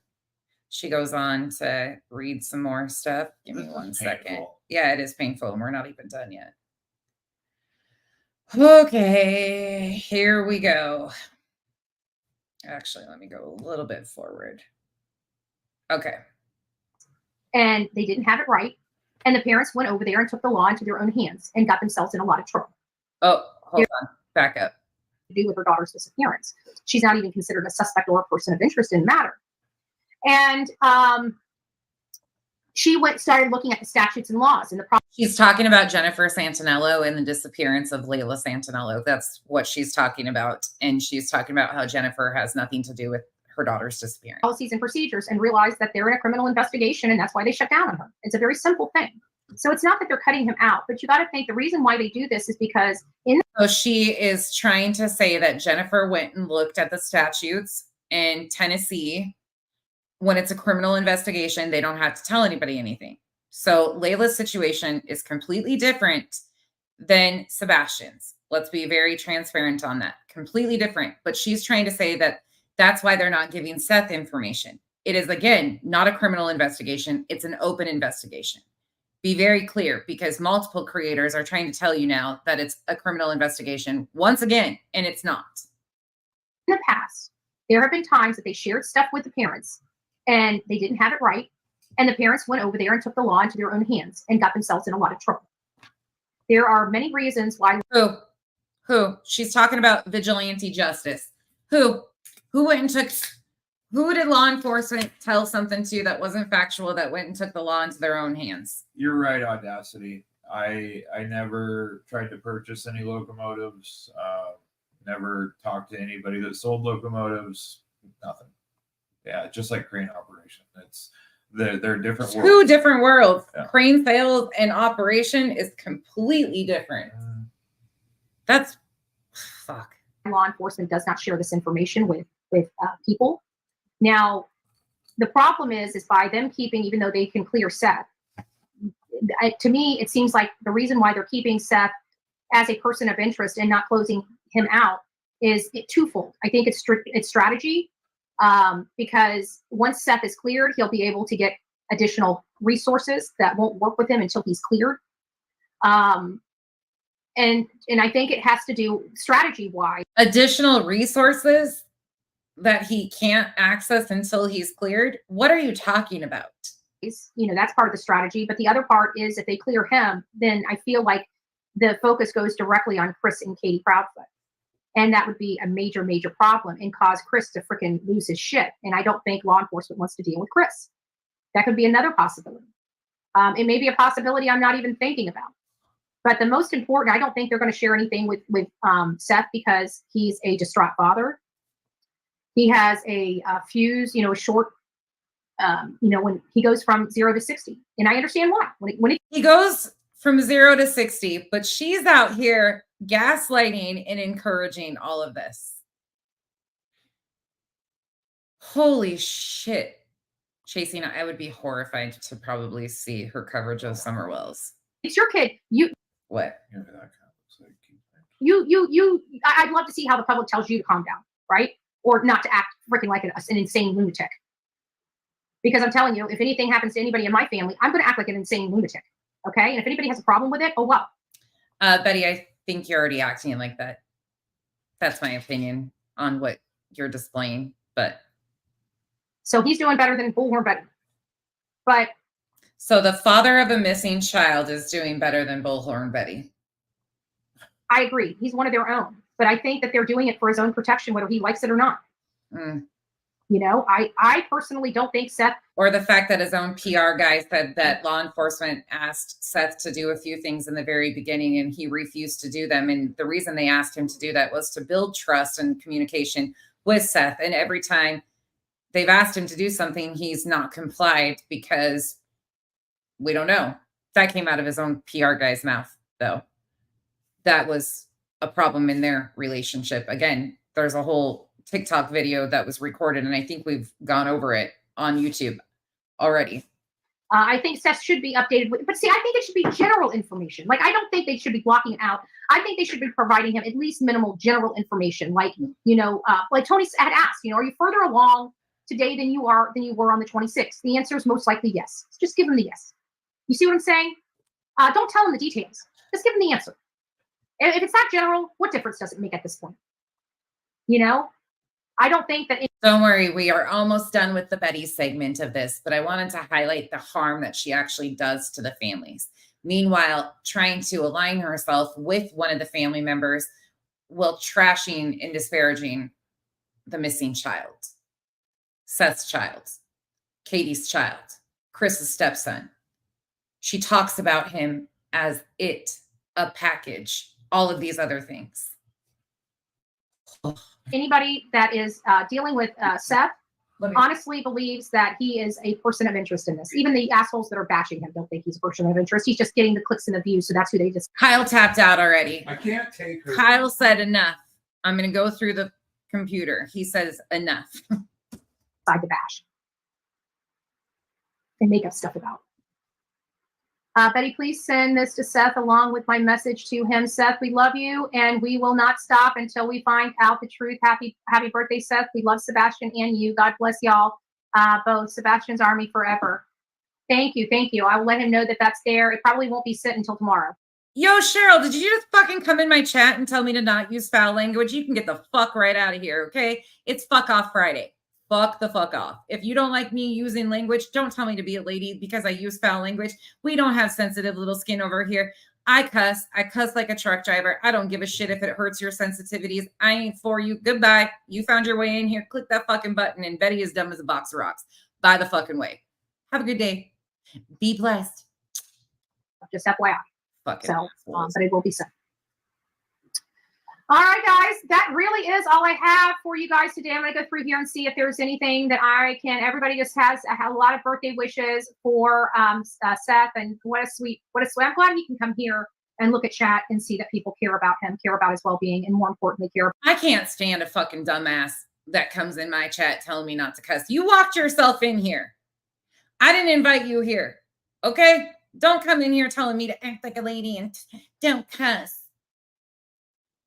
I'm not out here calling a missing child it's a package and talking about how military personnel have an appetite for murmuring people.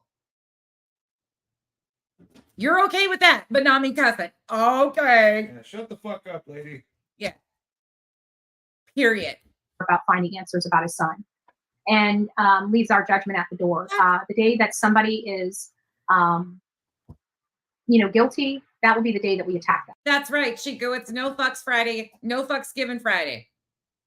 Right? We have information like we do for the Proudfoots. We don't even attack them. We really don't. We lay out information. We think they're guilty. It's our perspective. It is. You don't even attack Chris and Katie. This is an attack on Chris and Katie. Full on stalking and harassing Chris and Katie is not attacking Chris and Katie. Let's be clear on that, okay?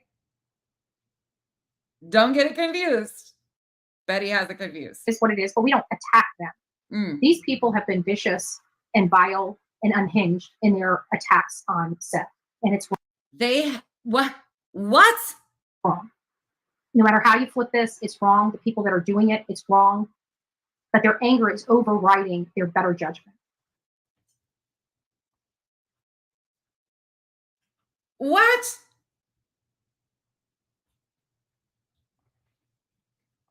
And people are supporting it, and there's nothing I can do about it except sit here and advocate for this little boy and beg you guys, please unplug from these jerks. Unplug from these jerks. Meanwhile, I talk about a missing child on the daily as package, it, and body parts. Ma'am, are you okay? They're causing so much problem. I spoke to a major for this case. That group is causing them major problems. That group is causing them. What group? What are you talking about? Where's this group? You mean the people on the ground planting fake evidence? You mean the people involving themselves in an active investigation? You mean the people stalking the family, taking photos of the family with a minor child, and citing horrible things to happen to the family of a missing child? That group, you mean? And you guys are condoning it, and you are supporting it. You need to think about that. Can you get the ring? I sure as fuck can, Revival. You know it. We don't even attack them. We really don't. We lay out information for you guys today. I'm going to go through here and see if there's anything that I can. Everybody just has a lot of birthday wishes for Seth, and what a sweet. I'm glad he can come here and look at chat and see that people care about him, care about his well-being, and more importantly, care about finding answers about his son. And leaves our judgment at the door. The day that somebody is Friday. I hope you guys are guilty, that will be the day that we attack them, right? We have information like we do for the Proudfoots. We don't even attack them. We really don't. We lay out information. We think they're guilty. It's our perspective. It is what it is, but we don't attack them. These people have been vicious and vile and unhinged in their attacks on Seth. And it's wrong. No matter how you flip this, it's wrong. The people that are doing it, it's wrong. But their anger is overriding their better judgment. And people are supporting it. And there's nothing I can do about it except sit here and advocate for this little boy and beg you guys, please advocate for this little boy. Unplug from these jerks. Okay. They're causing so much problem. I spoke to a major for this case. That group is causing them major problems.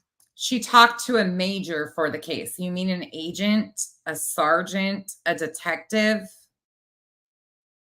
Major is a term for military. Who'd you talk to, Betty? And you guys are condoning it, and you are supporting it. You need to think about that. Can you get the ring camera from Kathy Bowersock's neighbors? That would prove the timestamp of her vehicle and possibly who was in it. Great. Well, I was also thinking of something else, but I can't, and it was from. There's one more part. Hold on. I'm going to put you guys on me for a second. I'm going to go to her transcript right quick.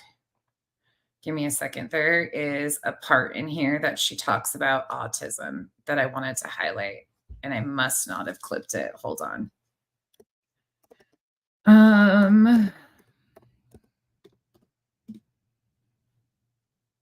Oh. Give me 1 second.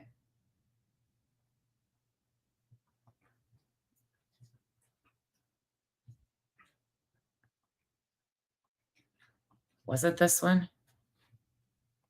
Hold on. From one of our subs, but I can't say it publicly because I don't want it shut down, because my cameras at the hospital were moved slightly, which doesn't really matter. I mean, at this point, we're going into town anyways. I'm going to get the answers one way or another. And I'm going to broadcast those publicly to the audience and the public, what my findings are. So it doesn't really matter at this point. And likewise with Kathy Bowersott's neighborhood, I will be going into that neighborhood as well, looking around there on public property, of course, not private property. I will be going and checking out with their community to find out the woods behind there. I think those are not owned by the community, but I will find out. And I will find out if I can get back there and do some searches, because I'm looking for something a little different than I was this morning. So define the circumstances, define the initial search zone in the case of a child. Oh, here we go. You guys are going to want to hear this. This perimeter should, under many circumstances, define the initial search zone.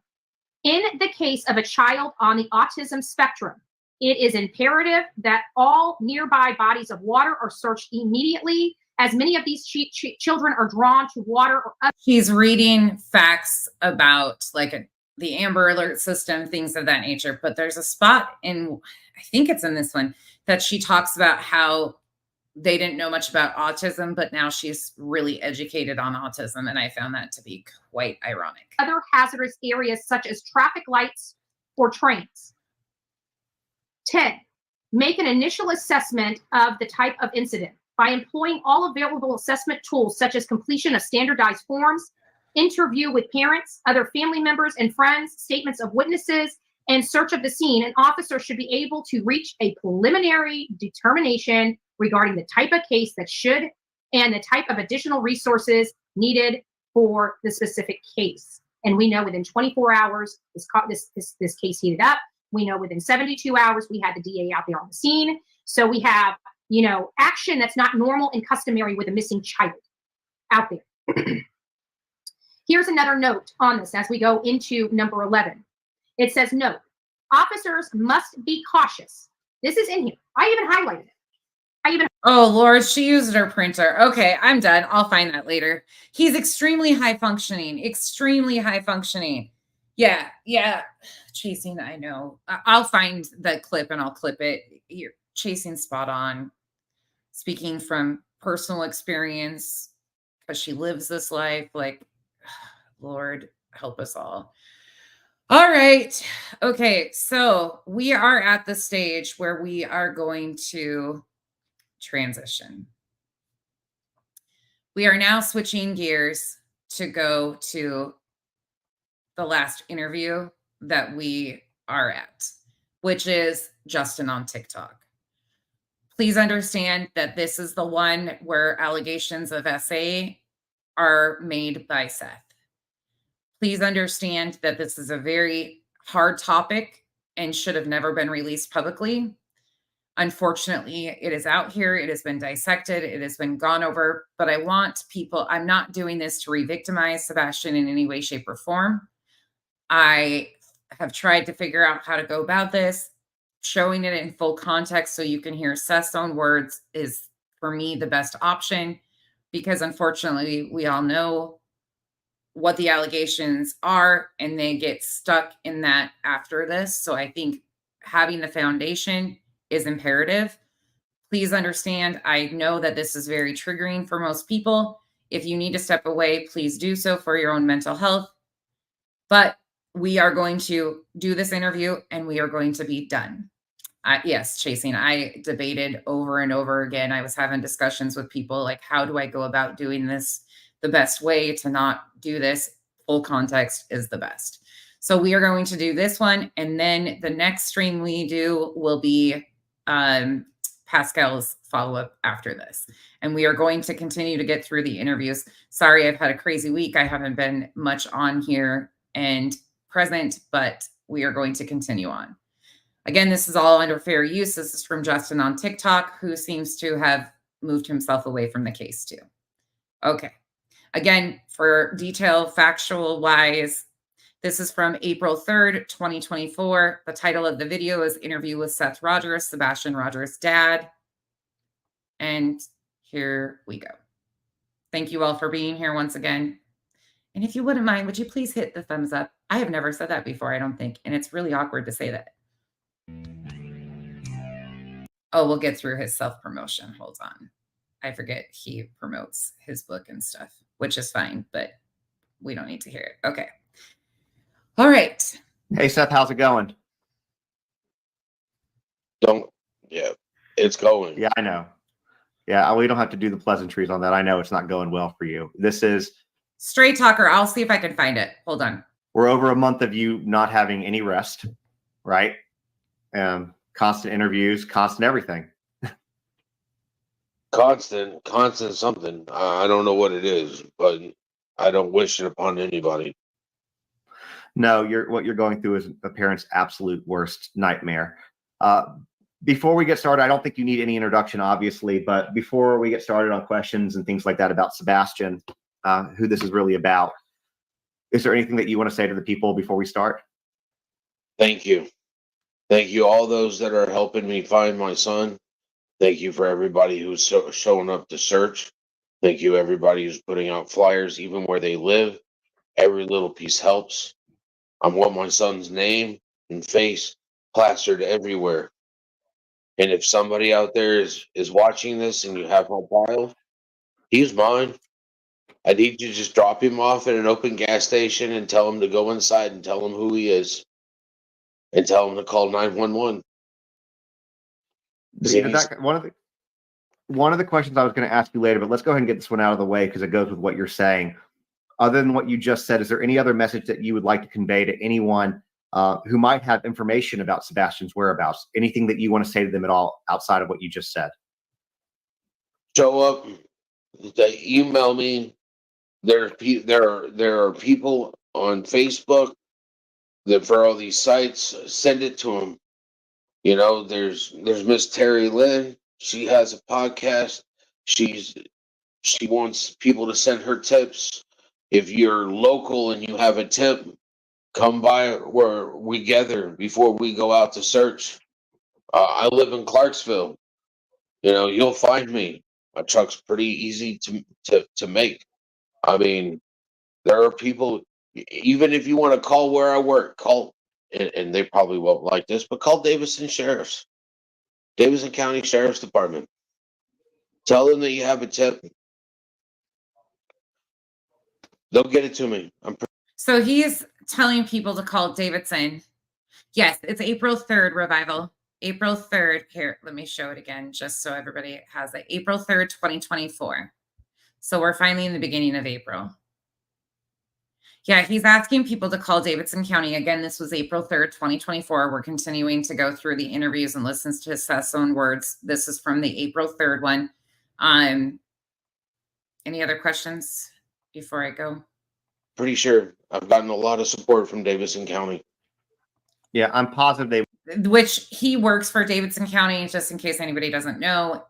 The incident, Sebastian went missing from Sumner County. Sumner County is the lead on this with TBI. FBI is assisting. Secret Service is assisting, of course. But Sumner County is where this actually took place. Seth works as a correctional officer for Davidson County, or did. I don't know the current state of his job, nor do I care. But he's saying that they've been supportive to him. Again, they would get it to you. And at the same time, you know, if it comes up and you guys need to get a tip to somebody, you can reach out to me. You can reach out to Pat. No. Any tips should go directly to law enforcement. Hey, Mercedes girl, only to law enforcement. I've complained of this all the time, and I've seen other people doing it. I've seen people on TikTok having lines, like tip lines and stuff. Only information should go to law enforcement if it's credible. Pascal, you can reach out to anybody that has anything.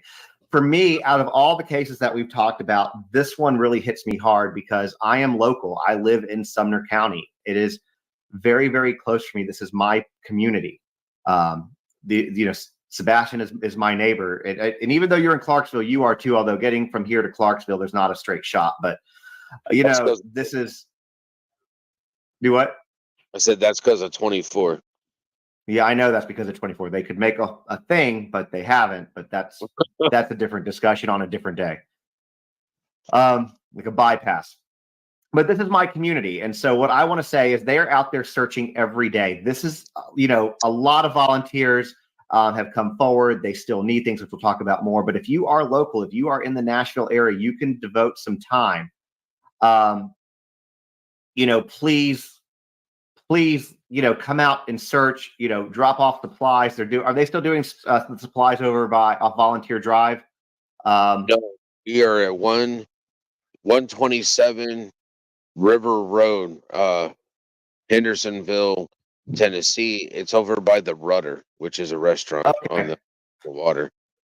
Yeah, Rudder's the south part of Hendersonville, guys. Pretty easy to find. So if was it where that place we were searching that one day where I met you out there, where the building was? Okay, so yeah, you go down like you're going to the Rudder, and you just don't quite go that far. And anyways, putting a GPS, but they need supplies. What do you need at this point from supplies standpoint? Obviously, water, food, snacks. Water is great, but we need eyes.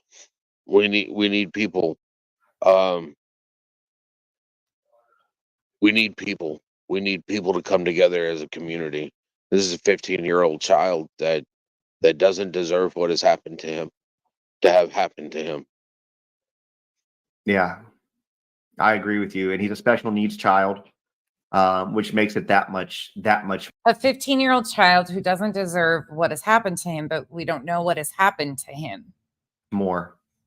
And so, yeah, if you guys are out, I know that I know that this live was posted in a lot of Sebastian Rogers groups and a lot of local Hendersonville groups. If you are local, please find some time to come out and search. It doesn't have to be a formal thing. You can come a little bit later. You can come a little bit earlier. You can organize your own independent search. There are maps of where they've gone. If you do live in the area, and you have property, because with Hendersonville, as you know, Madison, Goodlettsville, Gallatin, there are some people that have pretty large plots of land. If you have one with anything on it, from water to, wells to caves to any places where he could hide or be stashed, please check. And like law enforcement said in the press conference yesterday, if you're afraid to go do it yourself. Are you guys okay with me speeding this up? I'll turn closed captioning on, but I prefer to speed it up some. Well, I'll do 1.25. And if it's too fast, let me know. I did turn closed captioning on. Chico, text or email? I gotcha. You can give her my phone number too, and she can text me. I don't have my phone on me, but if you don't want to do it by yourself, call them. They said that they will come out and help you search. So that being said, let's start here, because this is about Sebastian, right? We've had a lot of people ask a lot of things about Sebastian, but we don't know a lot about him. So if you don't mind, gotcha, Chico. How would you describe him as a person, as your son? What are some of his passions, some of his interests? Oh boy, loves video games. I think it's more like a close toss-up between animals and video games. When it comes to animals, he loves cats. Like, the boy just loves cats. He loves cats. I mean, like, if he sees a stray cat, he's apt to walk up. Why is it running from me? Well, son, it's a cat. Trying to explain that to him, and not. Oh, I didn't know he did a video too. Oh, is it a good one? Have you guys watched it yet? Sorry, asking Chico and Pika. I mean, my son got bit in the face by a dog, and he had to have 7 stitches in his face. And he still isn't scared of dogs. I mean, he's not scared of anything. Except for, I guess, his stepfather. That's fair. What are some of the memories? It's Pika. You can, yeah, of course you can. Like your favorite memories that you have with him. What stands out to you as a dad? I know that you have a great relationship with your son. What are some of the things that you guys like to do together? Well, I think one of the favorite things that he likes to do with me is road trips. Me personally, I'm not a fan of road trips because he refuses to drive. Okay. So this was interesting to me. This is something that Chico, I will watch it too. Thank you for that. Y'all, for those of you that are wanting to know what we're talking about, Exploring with Nug did a video on Sebastian's disappearance. If he were to drive some, that'd be great. But I can't even get him to sit behind the wheel in the vehicle stationary. But he likes to go on road trips with me. He likes it when I take him to go. I mean, he was born in Georgia. He likes to go on road trips, but you don't go on road trips. I wonder when the last time they took a road trip was, honestly. And where to? We moved to Kansas while his mother was at Great Mistakes. And then she got stationed in San Diego. And so we drove to San Diego. And then she would leave on a deployment or a half a deployment, a third of a deployment. And we would leave the house. We'd pack everything that we were going to need into the car. And we would drive. We'd go see family. He has been coast to coast probably 6 times. Okay, so he's been coast to coast probably 6 times. But this is all back when he was younger, I'm assuming before they moved to Tennessee, when him and Katie were married. Correct? Is that what? Moonlight, I'm not begging on Seth. There is no evidence to prove or provide that anybody is responsible for the disappearance of Sebastian. We are listening to Seth's own words, because if you listen to him, he was very firm in his answers to begin with. And then he absolutely, I agree with you, was absolutely used for a narrative by YouTube creators. But his baseline was taking shots at Chris and Katie and putting out misinformation in his own, his own child's disappearance. And he is aligned with people who are doing horrible things at this point in time to his son also. Moonlight, that's where I'm reviewing this, though, just so you know. You can't overlook, his baselines here have been very odd, and how he's been maneuvering with specific creators. He has gotten aligned with the worst of the worst. That's not by chance. How he called and invited JLR in still blows my mind. Who made that connection for him still bothers me. I mean, boy loves road trips. To me, they're educational. Because a road trip is never the same. You always can take a different route and see different things. All I ask is that nobody makes allegations against him being involved in the disappearance. If you have stuff to say like that, please put alleged in your opinion, and please don't make accusations like we've seen Betty do. We don't need to lower ourselves to that standard. You can talk about his behavior, what he has done in re-victimizing his own son, things of that nature, but keep it factual, please. That's all I ask. We're not pro one side or the other. There is no evidence, sadly, to know what happened. Katie was the last one to see him. Questionable behavior at the slightest, yes. And he loved it. He liked when Christmas came around or summer break. If I could get it off, road trip. We'd go down to Texas to see his grandma and his grandpa. Drive. There's multiple different ways to get there. Drive. There's multiple different ways to get to Texas. So they used to drive to see. Again, he's talking about everything that happened when Katie and him were married and she was in the military. To Missouri and to Oklahoma, stop and see friends on the way. I think that's one of his favorite things to do with me is road trips. Because also at the end of road trips or in the middle of road trips, there's going to fish. When my mom and dad, his grandparents lived down in South Texas, we go down there and go fish in the Gulf of Mexico. Boy, love that. I mean, there was nothing like going on the boat to go fishing. He got to see big. So this is why I also asked the question about fishing and things that he liked to do, because he mentioned numerous times, and so did Seth's parents, about Sebastian liking to fish. We've also seen photos of Chris and Katie taking him fishing. But it's honestly interesting to me that we've only heard Seth really speak about stuff that he liked to do with Sebastian when they lived in California or before Tennessee. Baby hammerhead sharks. One of the people caught one of those little 11-inch hammerhead shark, and he was like, "Dad, it's a shark." And I'm like, "It is. Can we keep it? No. Can we eat it? No, son. In order for it to be big enough to eat, it'd be." How is he taking off doing coast to coast trips though, working 2 full-time jobs, which we've heard people claim he was doing.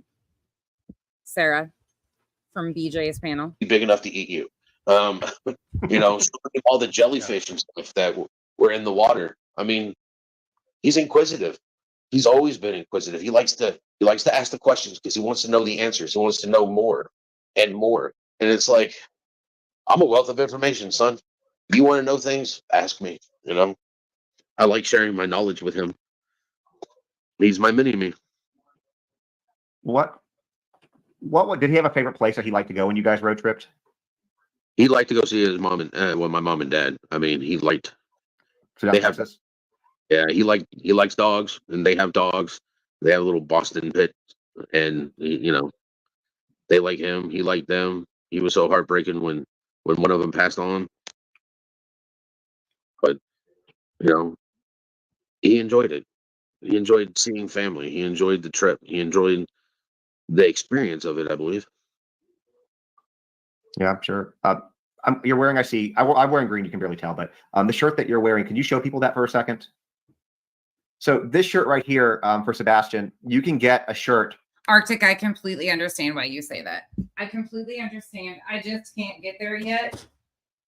I mean, I can get there, but I can't. I'm not allowing myself, I guess, to, because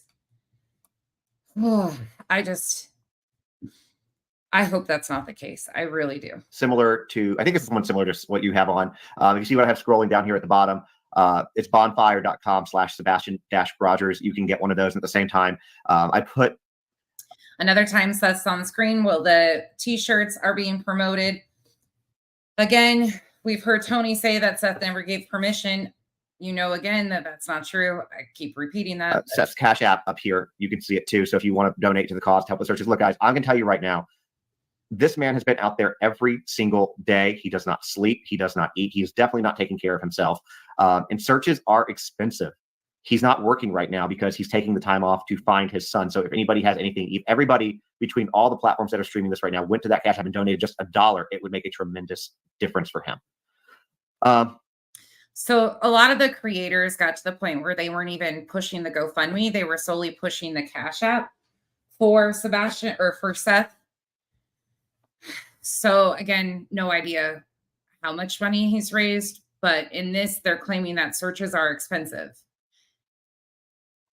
There was something that you said a little while ago, and you know that we talked about this beforehand, and I don't want to talk too much about your ex and his stepfather. I want to keep that to a bare minimum because this is about you, this is about Sebastian and about you, because you're the one that's out there every day doing things. Mm-hmm. But you had said a second ago that he was afraid of his stepdad. What has he conveyed to you or talked to you about that you're able to talk about why he was afraid of him? And please remember, before this in the interviews, and if you need to go back and look, it's there. Before in the interviews, he claimed that Sebastian never told him anything negative that was going on at Chris and Katie's. That's what he stated before. It starts to change. I found out afterwards. I mean, I found out after my son disappeared that he was scared of his stepfather. I mean, You found out after he disappeared that he was afraid of Chris, according to Seth. I've seen some of the podcasts where he has used the belt. I mean, if you think about He's seen some of the podcasts where he's used the belt. There was no knowledge of this before it was stated on podcasts, according to Seth. I've been to the school, I've talked to the principal, I've talked to his teachers, I've talked to the SRO, and everybody is like, he's a wonderful kid. You know, he's always happy here. He always wants to make sure, as the SRO told me, he saw him every day. And the SRO was like, it was the same thing. SRO stands for School Resource Officer, in case anybody wants to know. Every day with him. He would stop the SRO and be like, how many tickets are you going to give the teacher today? You know, and it's funny. I like to think that he got that from me. I have a sense of humor. You do have a sense of humor. Even through all this, you have a pretty damn good sense of humor, I think. Well, there's been people that say that when my sense of humor is gone, the world's probably going to end. But, you know, yeah, he's got a sense of humor. And everybody at the school was like, they're wanting him to come back. It's not just me. I mean, he has touched the lives of a lot of people. He has brought joy, his smile. I mean, his behavior, his demeanor.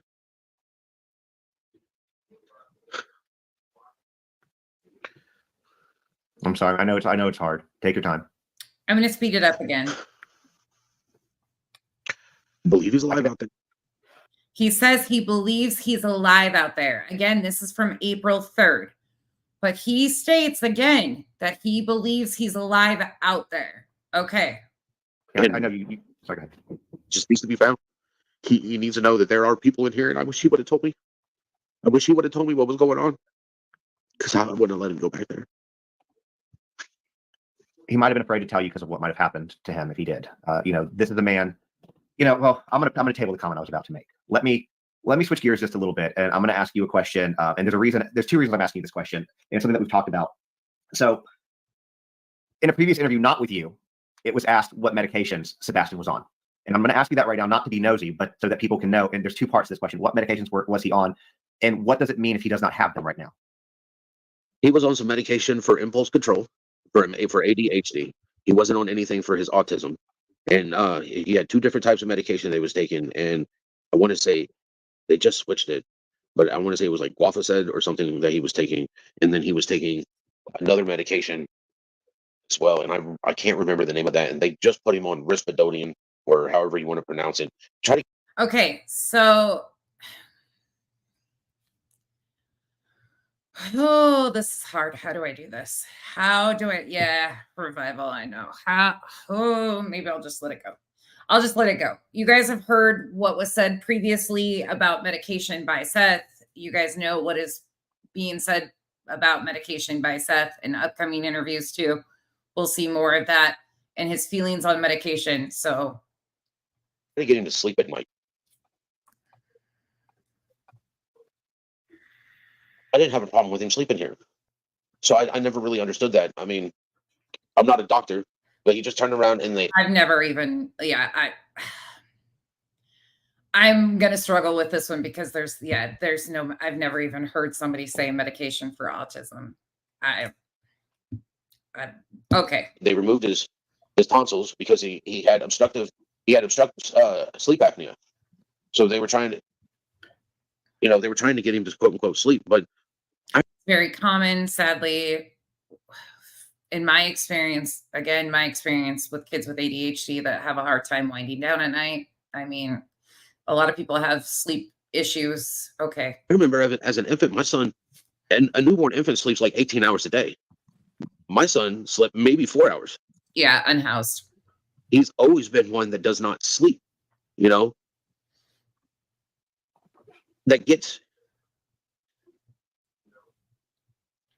there's just, medication doesn't always solve all the problems.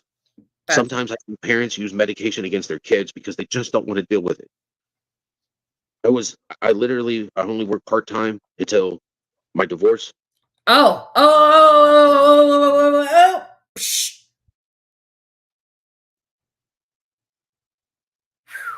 Right there. I only worked part-time until my divorce. Did you hear that? It doesn't always solve all the problems. Sometimes I think parents use medication against their kids because they just don't want to deal with it. I only worked part-time until my divorce because I spent most of my time taking care of Sebastian. Okay. He's not perfect. Nobody is. So that answers the question about his work. He just admits that he only worked part-time until his divorce. But that doesn't mean he's a horrible person. I'm trying so hard not to get caught up in the whole medication around autism thing. And I'm really struggling reading your comments because I agree with all of you. I'm not acknowledging it, but every time I do acknowledge shit like that, and I'm like, no, it's to treat symptoms of other things. Like, then I think I'm better than everybody and smarter than everybody when I talk about that stuff. So I'm just moving on. It doesn't mean he was a horrible child. Had him set with a routine. I could get him to take a shower, eat, take a shower, lay down in bed, and he'd fall asleep in about an hour at the most. And we're talking about at like 5-6 years old. It was all about a routine. And as soon as she filed for a divorce, first thing she did was take him to get him medicated. As soon as she filed for it, so he goes right back to the divorce. Again, that makes me feel like there's no way he didn't know the date of the filing. Now, not only is the child going through a divorce, because the children suffer the most through a divorce, because at some point in time, they're going to be asked to choose sides. And children suffer the most through a divorce. This right here is so telling for me. Children do suffer in divorce. They don't have to choose a side. They should never be in a position of having to choose a side. Both parents love them. Sometimes it can be really hard to co-parent with an ex. I get that. But kids should never have to get to the point where they choose a side. And that is horrible, to make a child choose between their mother and their father. I could never do that to my son. I was good with revival, joint legal custody, because I believe that a child needs both his mother and his father. When she started putting him on medication after medication, this isn't doing enough. This isn't doing what I'm wanting. He's not going to sleep. He's bouncing over. Well, take him out. Take him swimming. Take him to the park and let him play. He's a child. Sometimes that doesn't always. He's got to have a way to get rid of all this energy. You can't just, go to work and then come home and expect him to, do what you want him to do. He's got to have an outlet for this stuff. He's growing. Yeah. Hormone changes can be terrible when you're adjusting medications too as they grow. Like, there's so many factors here. Like, yeah, shut up. Medication isn't always, it was just an uphill struggle. So with medication, I want to say this too, is what you're talking about. I get that. I am very ADHD, and a lot of the medications that they can put you on for that will really just make you an absolute zombie. The personality, it kills who they are as a person until they're off of it, obviously. That's not always the case. No, that is not oh my God, you idiots. If that's what's happening, if you're becoming a zombie, have them switch you. This is not medical advice, but that is not truthful either. Now, it was reported. Okay, sorry.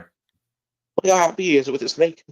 Again, you have to make your own personal decisions on what's best for you and your family. So please don't take anything I say as giving medical advice or telling anybody what to do. But this is so much misinformation, I can't even stomach it. And I'm putting the pictures up because I want people to be able to see what he looks like, because the more pictures, the better. So if you see him somewhere, you can recognize him. You get a lot of different ones. So, he's a cute kid.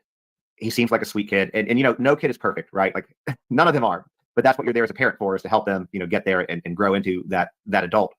I want to ask about the glasses. Well, a couple things. One of them I'm going to clarify for anybody who's watching now. Glasses were found during the search for him, and I think it's safe to say now that you were the one that found them. Correct? One of my search teams. I wasn't the actual person to find him. It was one of my volunteer search groups. Okay. If I understand correctly, sorry. Go ahead. And my understanding is those glasses were not his. Is that what they determined? That's what everybody knew that off of the internet before I did. So he mentions again about the search team. We already know at this point in time that the glasses were not Sebastian's. Again, it's his search team that just happened to find those glasses. Yeah. Okay. There was originally reported that he did not have his glasses. Do you know, is that a true statement? Is he without them? From my understanding, he has his glasses. Okay. That's why when they said they found a pair of glasses and they sent me a picture of them, I was like, that is too close for me to tell. Go ahead. And they told me that nobody was picking up the phone. And so I reached out.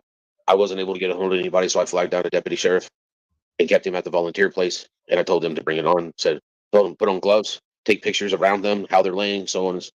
Take pictures and put on a pair of gloves and bag them and bring them in. Do not touch them. Don't get any DNA transfer or anything like that. And they did. They brought them in so that we could have an exchange and we could have a chain of evidence. There was something that you said. Again, the glasses were not his. Earlier that you were talking about, and I kind of want, and you and I talked about this a little bit on the phone, and like I said, we don't want to talk too much about, your ex and that side of this. But there is something that I did want to bring up, because. Then why are you continuing to go back to that? If that's not what you want to do, notice the shoulder massager again. Information about you and your divorce with Katie was leaked.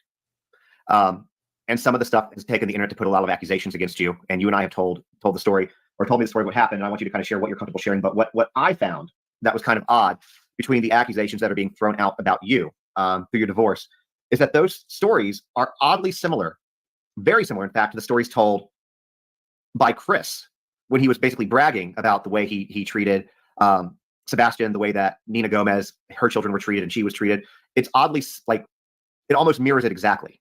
And again, yes, Nina told her story. We don't know what's true or not. Unfortunately, again, a messy divorce, messy custody battle, a lot of resentment. This is interesting, though, to watch how they're going to brush over what Seth did to Sebastian, but try to twist it to highlight what Chris did to Sebastian was incorrect. And so, respectfully, what I'd like to ask you, is there anything regarding those accusations that you would want to address? I mean, she filed for a divorce. She accused me of domestic violence against my son. Took several months. I ended up, when she filed for a divorce, me being the person She filed for a divorce. Again, you're not going to ever convince me that he doesn't know the divorce date. I was like, okay, we'll grab a legal pad and let's go ahead and do a divorce. We'll go ahead and split all the furniture and whatnot. What do you want? You know, obviously, things of that sort. And I was like, when it comes down to Sebastian, all I want is 50-50. He's my son. You're his mom. You know, so. And when that part came up, she went and got an attorney. And the next thing I know, I'm being issued a restraining order for domestic violence and a move-out order so that I would no longer have a place to stay as well. I thought it. So I would have no longer have. So if you're filing for a divorce, that usually means that people are separating. I mean, that's pretty typical. Initially, I thought it was her that I was being accused of being violent against. She told them that I had an arsenal. They showed up with like 20 sheriffs in SWAT gear, armed with assault rifles, fully automatic in California. They walked up. I looked at the lady and I was like, you're coming in here. Who are y'all here for? Because I was outside with my son and he was playing with the neighbor's kid. And we're sitting there, you know, drinking coffee, shooting the shit, watching our kids play when they rolled up. And when they rolled up, he looked at me. He was like, I wonder who they're here for this time. And I was like, you know, one day they're going to be here for me because Katie's going to call them on me. And that was the time that they were there for me. They rolled up. The lady that was in charge, she told me that why I was here, why they were there. And I was like, okay. I looked at her and I was like, you don't remember me, do you? And the lady looked at me. She was like, no. And I was like, I'm the father of the autistic special needs child.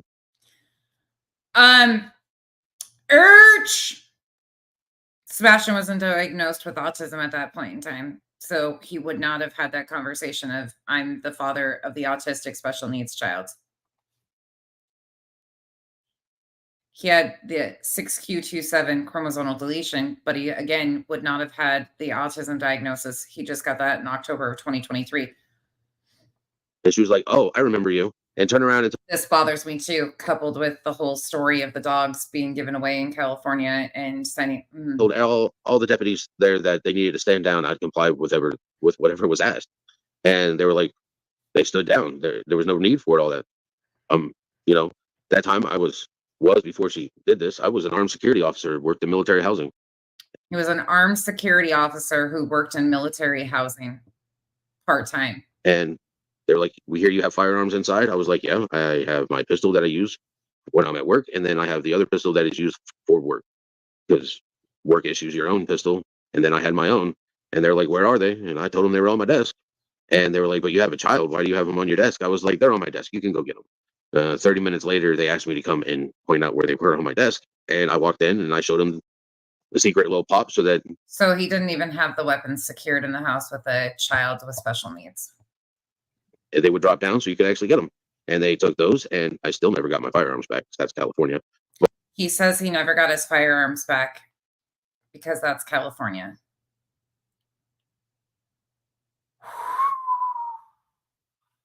Wow. But that was it. So I was hit with this. I turned around. I was living in my car, trying to make ends meet, trying to make sure I had money to feed myself, which was, it was kind of hard to actually get employment because I didn't even have a residence or an address anymore. Dealing with the court issue, finally turned around and her attorney kept pushing and pushing. And the judge at one point in time just turned around and told both me and Katie that we needed to be adults and remember that we're parents for Sebastian and told us to go in the hallway and do a parenting plan and dismissed everything. CPS had done their investigation. Finally, CPS never contacted me. One day I went by there just out of the whim. It was the last day. They were closing the case. And they informed me they've been trying to get a hold of me for the whole time. And I was like, well, my number hasn't changed in years, like 12. And they're like, Whoa, what? I don't remember this part. I want to listen to that again. Sorry, guys. I really want to listen to that again, though. So I was hit with this. I turned around. I was living in my car, trying to make ends meet, trying to make sure I had money to feed myself, which was, yeah, it was kind of hard to actually get employment because I didn't even have a residence or an address anymore. We know that he blames Katie for being homeless. Dealing with the court issue, finally turned around and her attorney kept pushing and pushing. And the judge at one point in time just turned around and told both me and Katie that we needed to be adults and remember that we're parents for Sebastian, and told us to go in the hallway and do a parenting plan, and dismissed everything. CPS had done their investigation. Finally, CPS never contacted me. One day I went. CPS had done their investigation, but they never contacted you.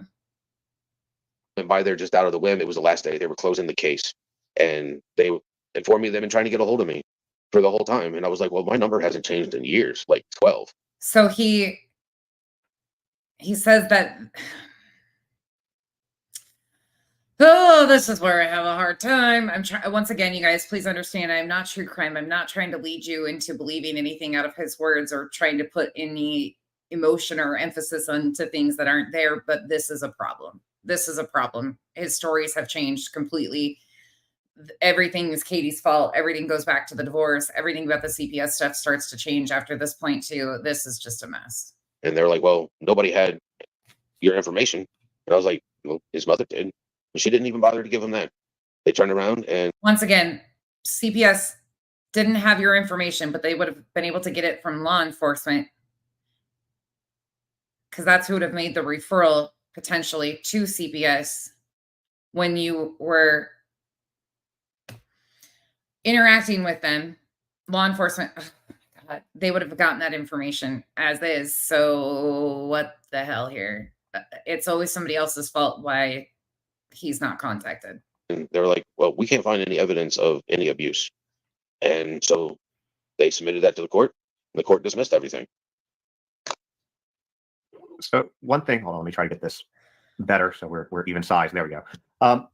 One thing that I want to say to the people with this is, you know, oftentimes you want to make sure that you believe victims 98% of the time when they accuse somebody of something, but there are situations where you can tell that things aren't truthful. I will tell you that I have talked to Seth at length about some of this stuff, and I truly, and I would say this even if he wasn't here, believe him. So you believe victims 99% of the time. He believes Seth.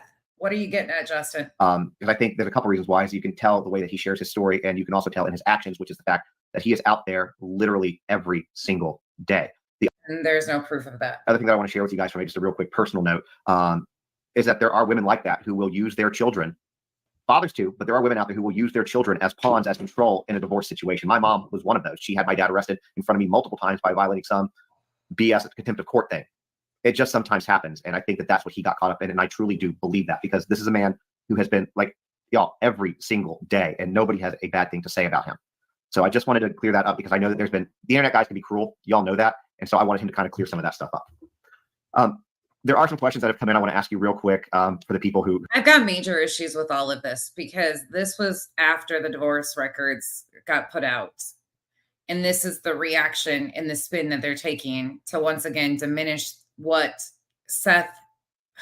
Fuck, this is difficult. I knew this one was going to be hard, but this is just complete bullshit. Sorry, I'm going to call it what it is. There's no need to be telling stories like this. If you're speaking about your son, you should have been speaking about your son. And that's not what's happening. Who are wanting me to share a couple things with you before we kind of go on. So the first one is, so how is he with strangers? Do you think that he would just leave with one if one approached him? Just no. I don't think he would leave with one because he's apprehensive. I mean, so on April 3rd, he doesn't think that he would just leave with a stranger. However, that changes too. To be aware of your surroundings is what I was teaching him. But I've also taught him that not everybody is your friend. And I had to do that. There was an incident in California. He also told us that he was teaching him to stand up to bullies. We've also heard a huge trigger warning coming up, and this is why I'm dragging my feet. But he also told us that Sebastian would go outside and wait for him to come home from work and talk to the neighbors so he was social. Before Chris and Katie came back here, there was another CPS incident in California at her house. Trigger warning again. Heavy trigger warning.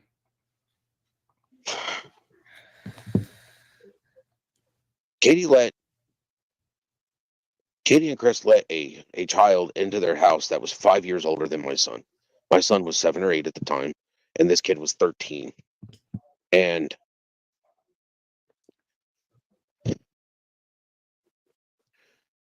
allegedly, that's not the correct age of the other child's. she has a habit of not checking on her kid. I would never let some kid that's 5 years older than my son play with my son anyways. It's like, why do you want to play with my son? There's a 5-year difference. That's a pretty big difference. You're 13 and my son, you're a teenager. My son is not a teenager. He's still playing with Hot Wheels and Legos, and he's building things. He's playing video games, and you're a teenager. You go out and you have your own, age Again, according to what we know, that is not factual about the age of the other child. appropriate group that you play with. And they were letting this kid play with my son, and they weren't checking on him. And then Chris and Katie wouldn't have been together at this point in time. And this kid took my son's innocence and he molested him.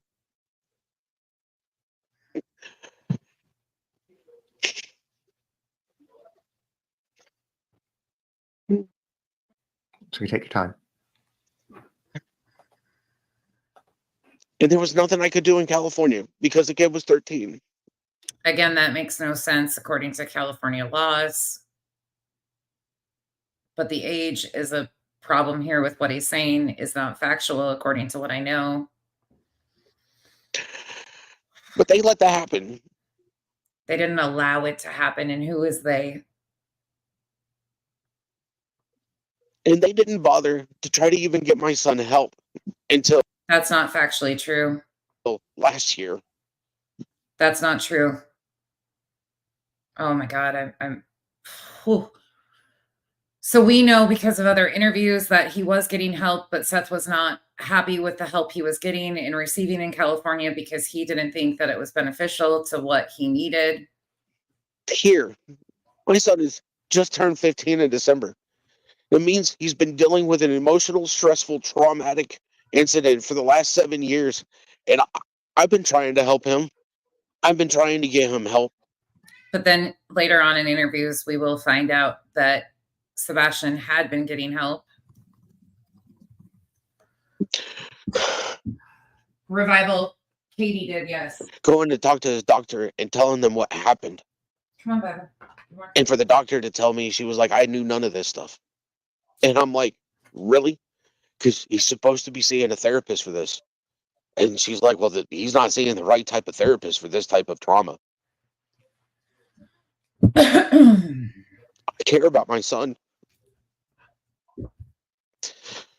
And actions speak so much louder than words. And there's just no justification for the actions that I have seen from them. They're not parents. They're not parents at all. However, we know that Katie was the one that reported the alleged incident in California to CPS and got Sebastian help immediately when she found out that it was happening. And I want to know what happened to my son.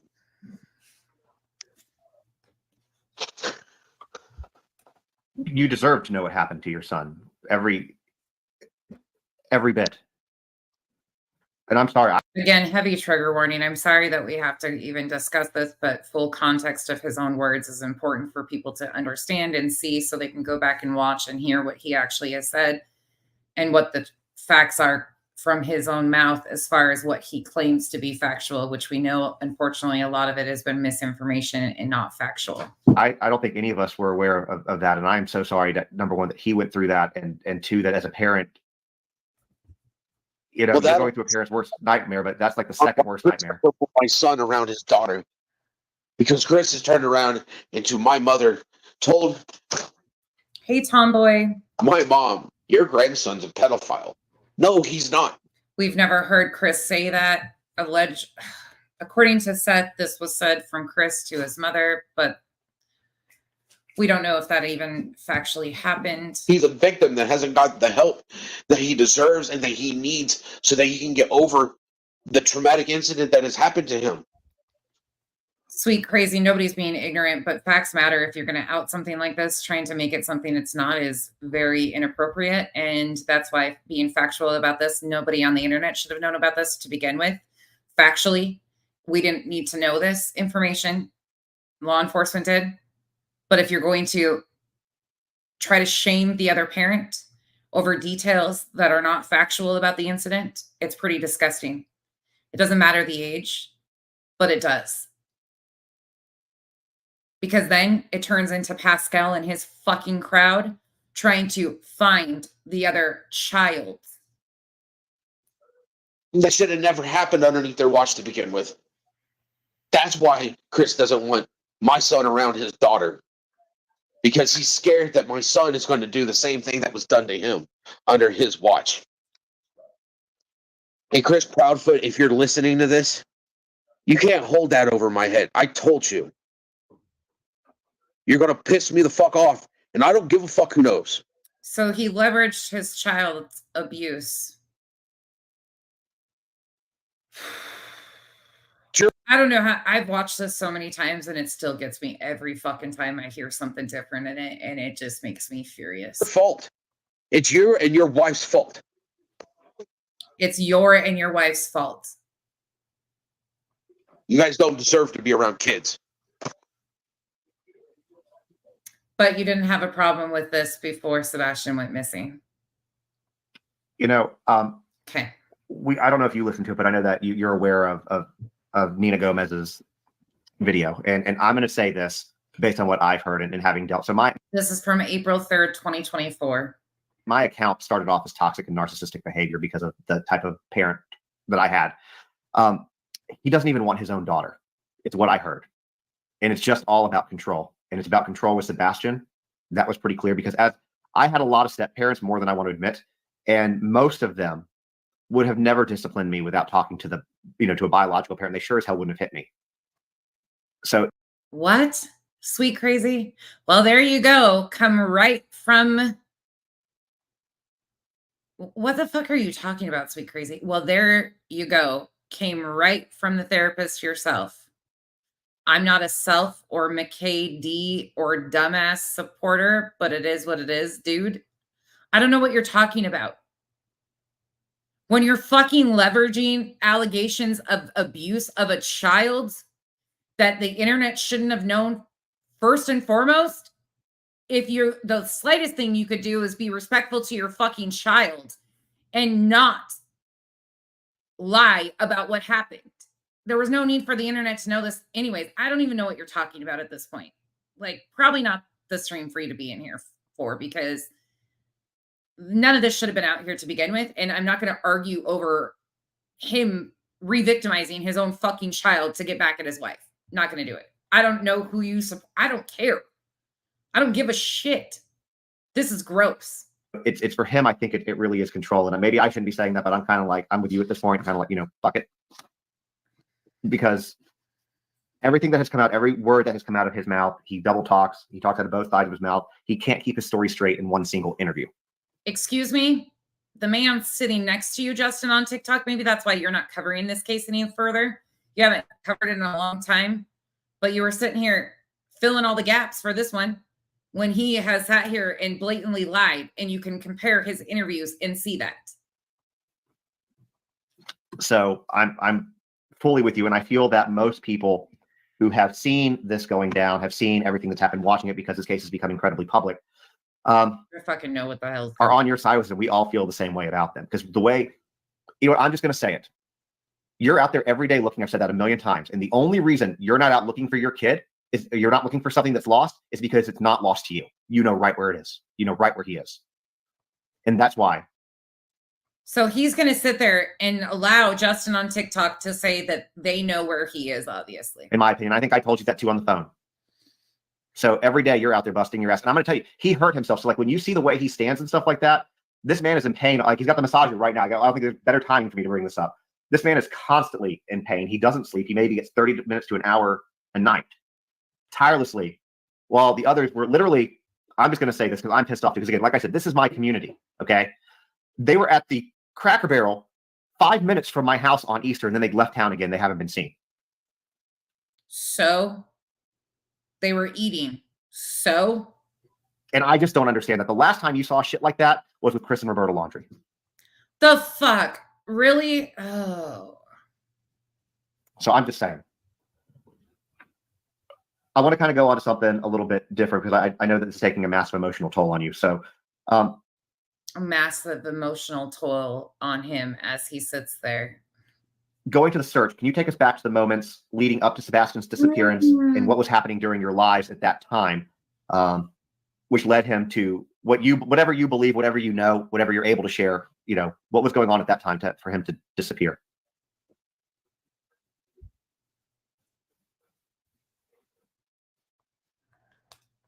I talked to him on Thursday. Everything seemed to be normal.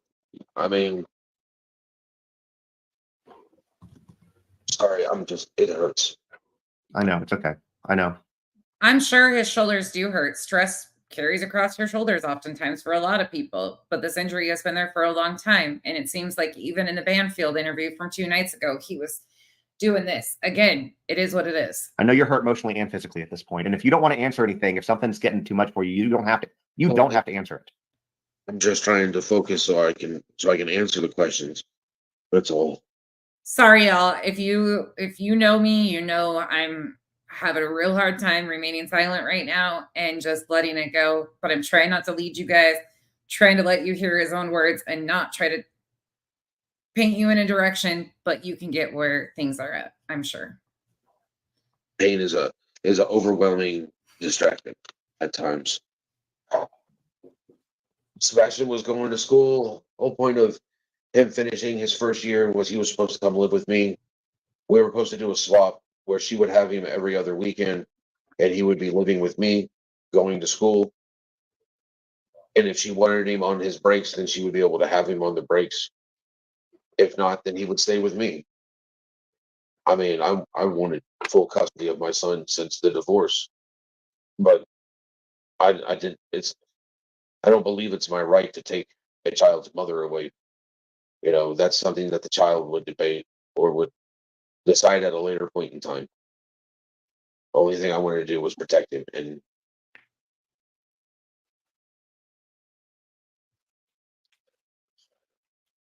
respectfully, not every person who is a mother is a good mother or deserves to be.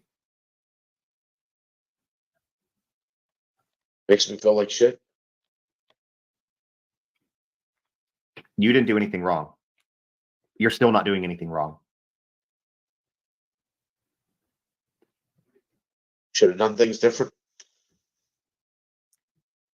And he actually admits in Pascal interview that he did know and that Katie was, it changes in the very next interview. He would have been in that situation. But I agree with you. Still. I know that me saying this isn't going to help you from beating yourself up. You're going to do that regardless. But look at the situation that you've been dealing with. It's not, you're going up against two people who are constantly battling you in every bit with your son. It's the same thing that Nina How were they constantly battling him? I've never been able to understand this. was talking about. They battle every step of the way because it's about control. It has nothing to do with love of the children. It has to do with control. That's what it is. So how do I put it? Yes, you married her. Yes, you've been having this co-parenting situation. This isn't even a fucking interview. This is a leading bullshit session. For a long time. I have talked to you enough, and I've seen you talk in other interviews enough to know that you are not like that. Yeah, I am. He admits that he knew. And when you have somebody who is not like that, it's hard sometimes to grasp the full spectrum of what you're really dealing with. And so you can sit there and beat yourself up and say, I could have done this, I should have done this, but you don't know what you don't know. And I don't think you truly know what you're dealing with or have been dealing with. Just makes me look for him harder. It just makes me want to find him faster.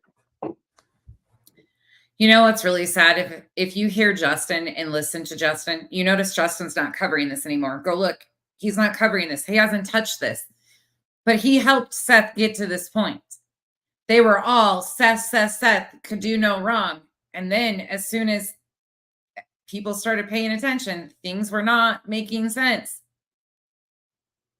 How come Seth isn't the greatest thing ever anymore?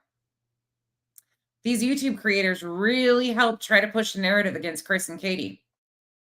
Content over concern every day. In your opinion, and again, this is one of those that I know with an investigation, you can be very limited. So if you can't answer, just say you can't answer. And if you don't want to, I don't want to take too much of a toll on you. But in your opinion, what do you think might have happened to Sebastian? Do you have any theories or suspicions about his disappearance that you're comfortable sharing? If not, that's okay. I'll let you know. I have theories and suspicions all day long. But they're suspicions. Can't really back it up because I'm not in charge of the investigation. But it don't make sense. If there's no scent of him leaving the house on a weekend that was 70, 75 degrees, then he didn't walk away from the house. Wait.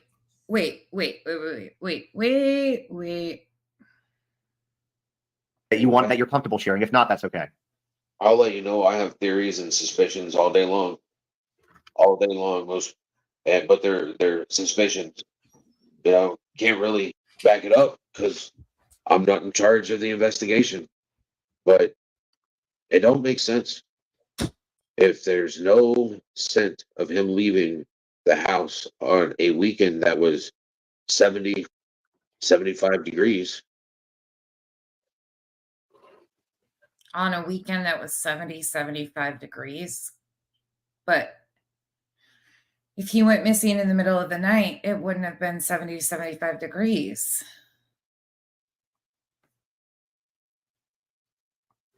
Then it was warmer. He didn't walk away from the house. I think that it's very, I'm just going to say it. I think it's very obvious he didn't just walk away from the house. If the story that's being painted or told to us is true, and he went out there barefoot, then there is no way that those bloodhounds would not have picked up a scent leaving that property somewhere, and they didn't. So there's no way that he. Been something. There's concrete. You lose skin cells all the time. You're barefoot. Even if you got socks on, you're going to lose particles. It's just none of this makes sense. None of this makes. The only thing that would make sense for the dogs not to get a scent is that if he left that house in a vehicle and didn't walk off like they said. That's the only thing that could make sense. That's the only reason why a dog would not have picked up a scent. Any of the dogs that came out would not have picked up a scent. No cameras picked him up. And there are, in 2024, people, you don't just vanish. No. In 2024, I'll walk outside right now and you look around and people have at least their porch light on. Something that makes it obvious so that if you're walking around the house, they can see. Nobody has their yard and their house all blacked out so that cameras can't see shit. But if they're saying that the entire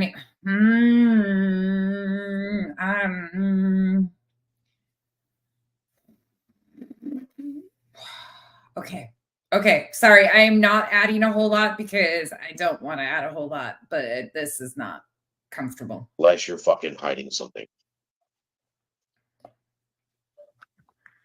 I would agree. But even in the dark, a lot of these cameras can still pick up. Well, I am law enforcement, and I'm not trying to sit there and point fingers. I am law enforcement. You're a correctional officer, which falls under the term sheriff's deputy. But you're not law enforcement in that capacity. You think for 1 second that the people that live there did not know where people's cameras were at? They know. And again, you don't have to say anything to what I'm going to say, but I find it odd that she works for ADT and there's no security. She works for home security. For Brinks? Okay, somebody said AG. I thought it was Brinks, but okay, Brinks. But so same thing though. You work for them, you get free security systems, or at least discounted. So I find that I just have found that very, I'll just say odd, is what I'll say. Unusual, weird. Unusual. Yeah. It's strange. So you for a month you probably know every inch of Hendersonville about now and some other areas. Natchez Trace Park, Goodlettsville, Madison, Gallatin, probably Clarksville. And that being said, can you walk us through the efforts that you've made in your search for Sebastian since he went missing? And what has that process been like for you? Tolling. Why are they asking about him? I thought this was, I don't know. I guess to me, this just fuels the fire of the narrative that they're trying to push instead of talking about Sebastian. It's very clear again to me. I don't know. This just drives me nuts. I'm sorry, guys. I have been to Drake's Creek Park. I have been across from there. I have walked through water clear up to my ankles, well, to my calves. I had water up to my ankles in my boots. My parents have helped me search, and this was just the first week. I've been up and down Happy Hollow, Muddy Hollow, Tier Branch. I've been to the tallest point in Hendersonville. Didn't know that until I spoke to the gentleman that has a house up there. What's the tallest point in Hendersonville? There is a road that comes off of, what is it? It's New Long Hollow Pike goes this way. It's the road right next to the high school. This guy goes by Justin on TikTok. He's a TikToker. He got really popular by flying the plane over the laundry home that had the banner trailing behind the plane with all the shit that when they were out there harassing the laundries. He was associated with Betty for a long time, and that whole crew, Olivia, all of those people. That's this guy. He's mostly on TikTok, but he's been building a platform on YouTube too. Oh, I know what you're talking about. Okay, I was just curious because I didn't know that was the tallest point in Hendersonville. It's not, but if you go up, you make the first left on there. I'm sorry, and you take that around. It actually goes all the way up to the tallest point in Hendersonville. At least that's what the gentleman told me that was outside of his house. He was there waiting on his wife to come back because he had locked himself out of the house. But he told me that he had been following it and he had been looking around, and I think that was on the Wednesday after he went missing. But I lost my voice the first week just driving around screaming my son's name. Driving around screaming my son's name. So he admits that happened the week after Sebastian went missing. So again, this was April 3rd, and we know that he had already pretty much stopped searching by this point in time, according to his own words. If he was in that area, he would have heard me. I have a pretty loud voice. And then going back to everything, because now we're starting to research every place that we've been, because I think he's alive, and I think somebody has him, and I think they're moving him around. I think he's alive. I think somebody has him, and I think they're moving him around. So April 3rd is the interview that this really starts with the moving around. We've heard him say things similar to this, but this is probably the strongest that he said it up until this point, in my opinion. Trying to stay away from wherever I'm searching. See how I've got people that want to follow me around, follow my volunteers around. They want to go in there a couple days after we've been there. We've gone back to places that we've put out flyers 3 days later, and there's no flyers there anymore. They're literally ripping our flyers down and getting rid of them. They're ripping the flyers down and getting rid of them. Any of my locals in here, is that happening? Do you guys know? Have you noticed our flyers being ripped down? Again, this was April 3rd that he was claiming that flyers were being ripped down. Somebody doesn't want me to find my son. It's not motivation to make me stop. This shit bothers me. The whole somebody doesn't want me to find my son. You guys, you can't threaten me and make me stop. You might be able to stop volunteers from showing up because you're threatening people. But this is my heart that's out here missing, and I have to find it. Where are these threats? Who was making the threats? Why weren't they reported to law enforcement? Law enforcement says that they got no reports of threats. Again, we know United Cajun Navy made a report to Nashville about what they had been experiencing. Why is I have to find the rest of me. And you guys ain't gonna make me. The one thing, so there are people that have been following him that have been trying to interfere with the search, and who? With as much as these people have phones in their hand and nobody has proof of these threats being followed, we know Chris and Katie are because they're blasting it all over the internet. The level of audacity. He is a corrections officer who works, in a prison with some of the worst of the worst. You're not going to intimidate this man. A jail, not a prison. You're not. What kind of support? Oh, go ahead. Sorry. I was going to say, I do work with maximum security, but he works in maximum security. I guess some of them are the worst of the worst, but they're still human. They're still human too. Are we going to talk about Sebastian at all? I forgot how frustrating these interviews are. They're there to pay for their crime that they've done. All right. But I'll tell you what, even criminals have an issue with people that hurt kids. All right. Absolutely. So do gangsters. So does the mob. So does everybody. Normally, you don't mess with kids. You don't mess with kids, and you've messed with a kid that is autistic.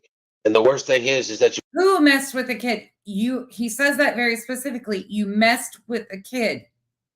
This is a dog whistle. Mess with mine, and I won't stop. I'm not going to stop. You can't make me stop. You can't threaten me and make me stop. Nobody's trying to make you stop. Nobody was trying to make you stop back then. It's not going to work. Get over yourself. You ain't that important. And I'm talking to whoever's got my kid, whoever's wanting to follow my volunteers around. I'm talking to whoever's got my kid, whoever's wanting to follow my volunteers around. You're pathetic. And you're a coward. Well, I can tell you, you're not going to stop volunteers in this area. This community wants to try. Yet, according to law enforcement, there's been no factual proof that anybody was being threatened or followed. Try to find him. And we're not scared. It's a good community.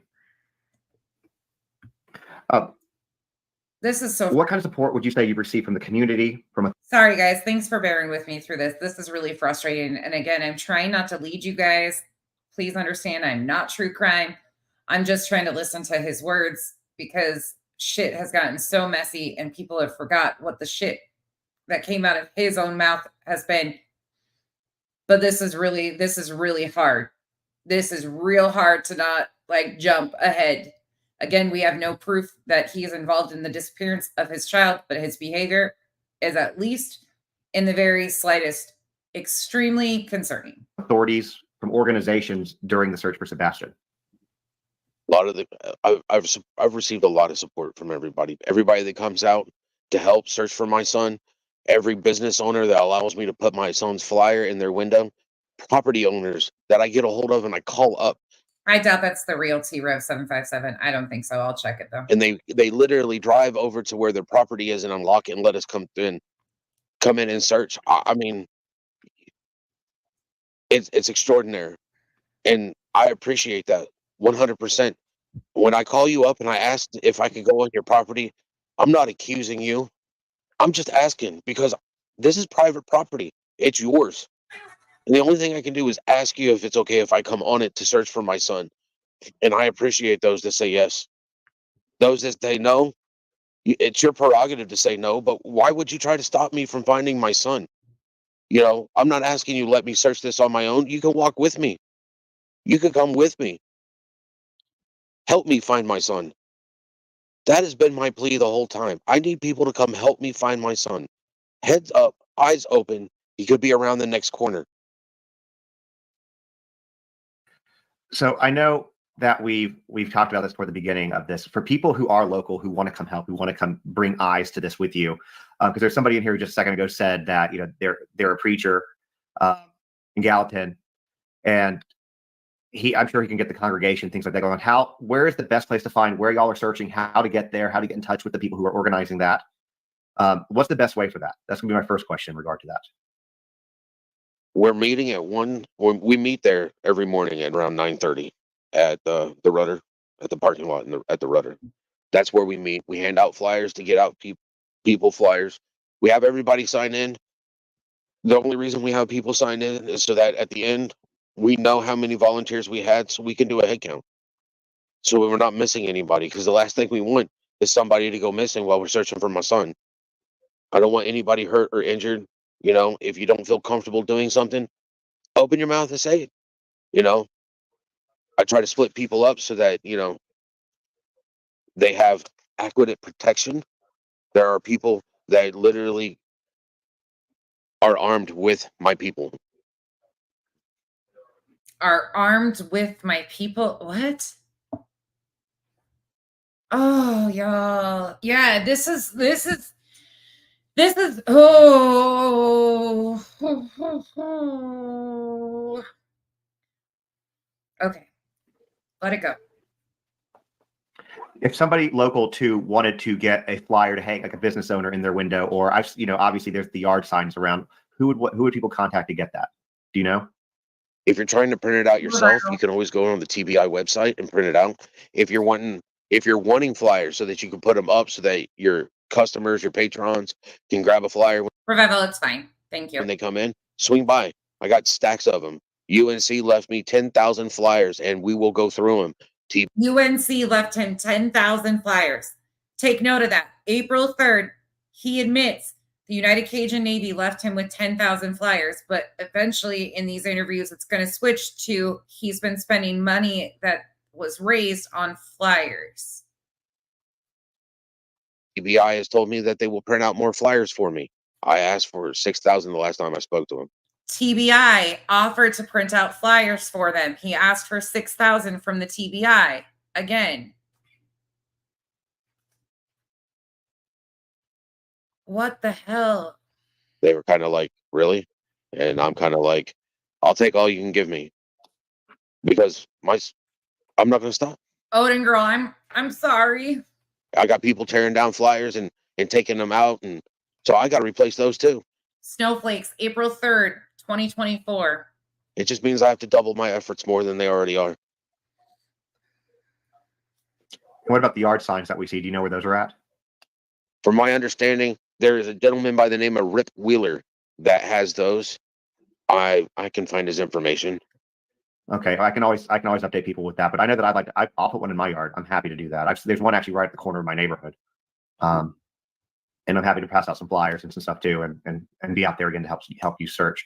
Well, we know on April 3rd that he had access to flyers for free from multiple different locations. UNC left 10,000.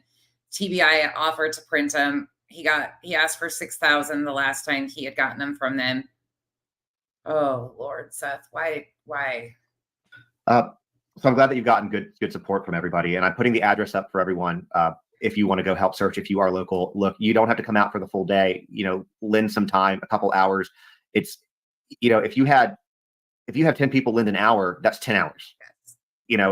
That's what they need. They need eyes. That's the most important thing in these searches. Yes, that is factual, Revival. So Robin Rogers and her husband approached CJ when he was out searching for Sebastian and said on video, she then turns around and says she doesn't know she was being recorded. But she said to CJ that Seth had called her and they had video of Chris ripping down flyers. Again, we know that that's factually not true, but that did happen. Robin approached CJ. It was on video of her stating to CJ that Seth had told her that, which there's no proof behind whatsoever. If you were here yesterday listening to Caleb Harris's parents, that's what they need too. Eyes. That's what Seth needs. And I have covered that previously and highlighted all of that in one of the CJ videos with Robin. And then at the vigil, Robin threw shade at the people live streaming out there because it had been captured and live streamed to everybody, and she was pissed about it. On your way to work, if you're an Uber driver and you're dropping people off, if you're a Pizza Hut delivery person or Papa John's or Domino's, you're delivering food, you're going everywhere. Just if you're a delivery person, period, You get out to more places. UPS drivers, FedEx drivers, anybody that's out there on the road, including law enforcement. If you're out there, I need your eyes open. Please look for my son. So I'm going to ask you kind of a tough question, and again, you don't have to answer because I know this is taking an emotional toll on you, and I know this question is going to be kind of like that. But the reason I'm asking it is I think that one thing that I have to remind people when you're looking at true crime, current events, things like that, that this is not entertainment. This is somebody's life. This is no shit, Sherlock. No fucking shit, Sherlock. You fucking YouTube true crime scoundrels, TikTok, whatever you are, and no offense to my true crime creators in the comment section because you guys have it integrity. Chasing is in here, so Chasing's true crime, and she would never do this shit, ever do this shit. Like I can't even, like, they make true crime creators. This is not true crime, you guys. This is Justin on TikTok. This is not an interview with a parent of a miss. This is bullshit. Period. Bullshit. Emotional manipulation, complete narrative pushing. All of it. Like, this just makes me so fucking mad, though, for people with ethics in the true crime community, because this is not how victims and their families are treated. Sorry. By those that care, this would never have gone on. somebody's family. This is somebody's child. And I sometimes feel that can get lost in the shuffle. So for whatever you're comfortable doing, saying, how have you been coping with the emotional toll of his disappearance? How's it affected your life, your routine? I know you told me a story about your house. Why are they not asking questions about Sebastian? Why aren't they focused on details about Sebastian? Why is it everything focused on how are you doing, Seth? I mean, that's a valid question to ask him how he's doing. But that's all we're hearing is, what about you? What about you? What about you? Oh, this I don't have a life. maddening. When my life was a every other weekend or a summer break or a spring break or a fall break, that's when I had life. My life stopped when I dropped my son off at his mother's house. Okay, so he's acknowledging once again that he had him every other weekend and on breaks. Then I would just work. My life began again when I picked him up on my next following Friday. I worked. Before I went into law enforcement, I was working at Allied. And I told He was working at Allied before he went into law enforcement. Still haven't heard him talk about these 2 jobs he had, Sarah, from BJ's panel, you dumb twit. them, listen, every other weekend, I need off. I was like, I will work 12 days in a row, but you have to give me my weekend, my every other weekend off. Don't call me to work. I'm not gonna do it. This is, I will work all these days so I can have my Friday, Saturday, and Sunday with my son. That's it. My life revolved around my son. And since my son has gone missing, my life is, I don't have one. Because my life is missing. My son is missing. My mom told me I need to clean my house. That'll help me. I can't clean my house. I can't really clean my house. I clean my kitchen. I run my dishwasher. I can't go into my son's room. He's not in there.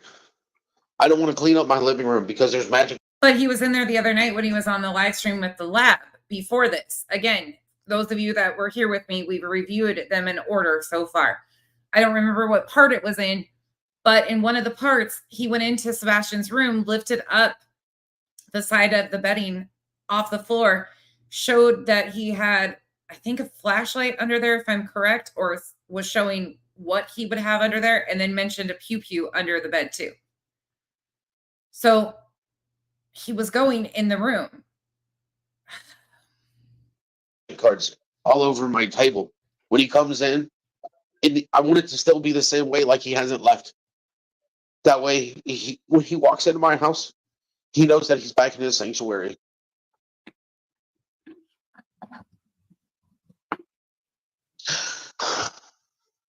Routine? I don't have a routine. Routine? I don't have a routine. Let's just try to sleep every once in a while. I'll be driving and I just pull over. Little mama, yeah, we're almost done. This was a long one because I wanted to talk about all of this shit today. And try to, for me, again, like get us back on track that the harm that's being done to these victims and their families long term is terrifying. And then we're continuing on in our series of reviewing Seth's interviews. But sorry, it is a longer one. Thank you all for bearing with me. Because I get so tired, I can't even focus on the road. I just pull over, give me like 30 minutes worth of sleep, and then hit the road again. There is no stop. There is no downtime. There's nothing. There's nothing but the goal of finding Sebastian. Kitty World, he has gone back and forth on that so many different times. Regarding the search and efforts and ongoing, is there anything else regarding that you'd like to share with the people that are listening, or anything else in general you want to share with the people that are listening? Not really. I mean, I'm giving this all I got. I know. Until there's nothing left to give. And then I'll give some more. I'll find more to give. So, like I said, as you can see, this man needs help. He needs help. So again, if you are local, I know that there are a lot of local people watching this. I know He does. He definitely needs help. He needs an advocate, somebody that's trusted, somebody that's a professional, that's not going to exploit him and his missing child on YouTube for fucking content. I agree with that. But every single person he's aligned himself with from jump, because his baseline is messy, has been fucking messy. And it's been intentional. His intentional pairing up with JLR, all of the intentional shit that happened in the beginning of this, intentional. Why? I don't know. But it's there. You can see it all. I don't know why he's misleading. I don't know why he's putting misinformation out here about his own child. I don't get it. I wish I knew. this was shared in the groups. I've said this a couple times. Please go out and search, even if you can only do it for an hour, 30 minutes, whatever. If you can't, the Cash App scrolling across the bottom of this, the TMB Fleming, that is Seth's friend who is managing this stuff for him. Because when I tell you all this man does, yeah, he absolutely needs mental health help. I can't imagine having your child missing. I can't imagine. I think anybody and everybody in that situation should have the resources. But again, chances are he's been offered them because that's something that the TBI has for victims. And I've looked through all of it. So it'd be extremely rare if he was not offered advocates, people that would really help him. I don't know if he's declined it. I don't know if he's accepting it. I have no idea. I agree with all of that. I can't even imagine having a missing child and what a toll it would take on your mental health. But I will say that his baseline, I think, needed it too. The divorce seemed to, in what he has told us, change his life forever. is search for his kid. That is literally all he does. That's all he does. He might get 30 minutes of sleep every now and then. He eats enough to kind of keep going on. How the fuck do you know what he's eating, Justin? How the fuck do you know? Are you going to start telling us about his bathroom habits too? Like, come on. Like, why are we doing this? This is so gross when creators do this. Like, try to overinflate and put a parent on a pedestal. He's human. They had a nasty divorce. They made poor decisions, it sounds like. Okay. So he has people that are helping him with this. And like I said, searching can be expensive. I do too. So please do help. And if you can't help with your eyes, help monetarily, help, sharing, even if you aren't in the area, like you said, you can go to the TBI's website, download Sebastian's flyer. You can plaster it all over your social media because optics are everything in cases like this. Optics are everything in cases like this. Do you realize what the optics are, Justin Spanky fucking Jr.? There's a couple questions in the chat that I've gotten a lot that I want to ask. And again, you can answer whatever you don't want to answer. But a lot of questions, and I know that this is going to come up in the coming days because it's already been, so that's why I'm asking it, is in regard to the clothes that he was wearing to Texas Roadhouse. Do you know if police have it? Do you know if they're accounted for? Anything like that? Or are you not even allowed to say?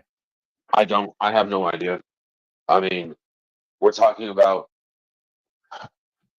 I was in that house for on and off for 3 days before it became a hostile situation. So according to Bobby, just so everybody can clarify this too, Bullshit and Bobby came out the other night and said that he was there for the first 2 weeks. His own words. He was there for the first 3 days. But I didn't get to see that video of Texas Roadhouse for over a month before they showed me that video. So I can't even tell you what clothes were there. That would be something that the investigators would have to actually look for. Okay. I know people asked, and I wanted to make sure that they heard it from you. So the goal with this is to make sure that we quell rumors around it, because really, when you're searching for somebody, you want to make sure that the truth is what's out there and the truth people have, and getting it straight from you, is helpful in that situation. One thing that I want to address, I want to be very cognizant of your time, because I know you're mentally and physically exhausted. This is something that I'm going to say on my own. All these creators know that. They all admit, we know you're mentally and physically exhausted, but just let us push for some more fucking salacious content. And then after this, by the way, he goes on to claim that he does not remember outing his son's private information. That's even more infuriating. Because again, I'm on these apps. I see comments that are made. I see what people say about people, and people can be very cruel on the internet. With some of Seth's interviews, people have tried to judge his body language. Unhoused, he's talking about when his sister started the GoFundMe and they got into an argument over that, and it became uncomfortable because they had agreed to no GoFundMe and his sister did it, and then they found out, and Chris mentioned getting an attorney. The way he holds his hands over his head or whatever. I'm telling you, think about how you would feel if you had been on your feet with limited sleep. Yeah, he'll go on to say that in one of the upcoming interviews. The next interview that we're watching after this is Pascal. Limited food. Not an emotional, or not even a roller coaster, just an emotional dive. Plus you injure yourself while searching. Just kind of think about that before people start giving any accusations about him, because I can tell you, I have talked to him a good bit, especially in the last few days. A lot of creators that I know who he's talked to, Pascal, others that he's been with, who he's talked to, we can all tell you that this man is incredibly genuine, and the only thing he wants in the world is to find his kid. He has good reason to believe that Sebastian is still alive. He has good reason to believe that Sebastian is alive. If you just listen to him on Banfield 2 nights ago, he's still, yeah. So the important thing to do is find him, because, in these situations, time is always of the essence. And I feel personally, without you having to say this, is that once shoulder is supposedly a long-term injury. Yes. I think I want to word this carefully. Once they scaled back the search, it felt like there was no more search except for what you were doing. Creators just do this whole pedestal thing, and it's not factual, and he lets them talk. Even with the search, when it was heavy, they didn't take, I know that they took your phone and they took Katie's phone for a long period of time. I know Chris got his phone back within a matter of hours. I know that they came in and searched the house for a couple of times. When I say search the house, I mean they came in and looked, but there's not been anything done, from my understanding, and you can correct me if I'm wrong, forensically. And I just feel that there's a lot more. Wait, what? I'm going to slow that back down. 111. And I just feel that there's a lot more that can be done. I believe in the power of social media. We've seen what social media can do in a lot of different cases. And I'm probably going to not be people's favorite person when I say this, but get on law enforcement, guys. Call the Sumner County Sheriff. Start asking some of these questions. Ask them why. Because, you could. Oh, he's encouraging, even back in April, they were encouraging them to bother Sumner County. Bring Luminol in and see if there was, any injuries. You could see possibly, where he went out. You go back to the Idaho, they were able to get a partial footprint based on this. And he had only been in the house, from what we know, one time, maybe a couple. I'm just saying that there's a lot that can be done that I don't think has been done. And this boils down to being more than just Seth and a bunch of volunteers looking. You need law enforcement on this. And it's been very frustrating in Tennessee to see how law enforcement has been in some of these cases. And maybe I'll give them the benefit of the doubt and say that maybe they're not communicating everything, because they do know stuff that we don't know. They know stuff that we don't know. The public's not entitled to everything, but I would hope that as a parent, they would at least bring Seth in on some of that. And you don't have to say anything to that. I'm just saying that. We got 14 minutes left. You were almost done, you guys. I know that I've had you for about an hour, and I know that you're exhausted. So before we wrap this up and I let you go, is there anything else that you want to talk about or convey to people? Anything else at all? I appreciate the help, people. I really do. I mean, I know Sumner County doesn't like me. I know that I know Sumner County doesn't like me. Why would you say that? I'm pretty sure the sheriff's office is tired of me, but I don't care. This is my son. I want to step on people's toes. I'm getting to that point where I'm just fed up. I'm fed up with no answers. I'm fed up with I'm law enforcement, but I'm an amateur because I'm not an investigator, and I'm seeing things that should have been done and haven't been done, and it's just giving. It's leading to more answers. I'm sorry. It's leading to more questions that don't have answers because things weren't done like that. More questions and more questions. And I haven't shared everything that I know.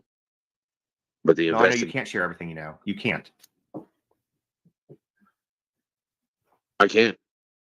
Because some of that stuff that I know that have been through leads that I've gotten, I want to share. But Sebastian deserves justice, not vengeance. Sebastian deserves justice, not vengeance. My son's going to have justice. And we're going to find him alive.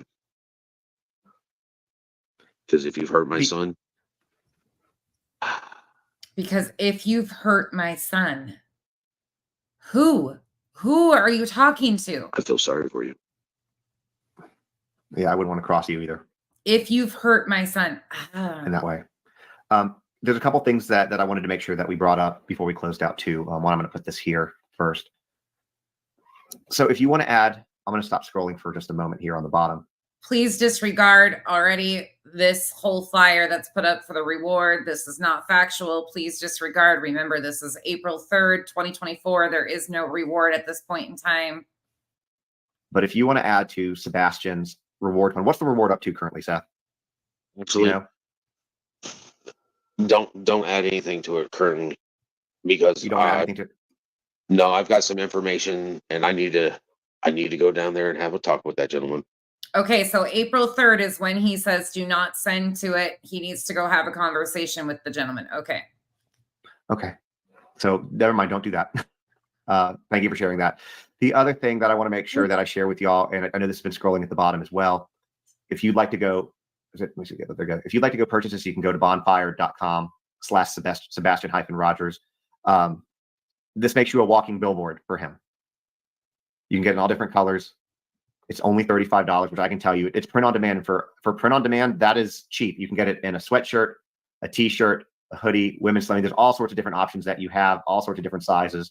And do the proceeds for this, does any of this go towards you once you get it, or towards the search? It was supposed to. I haven't seen anything from it. Okay. He knew that the proceeds were supposed to go towards him, but he hadn't seen anything from it, according to what he says.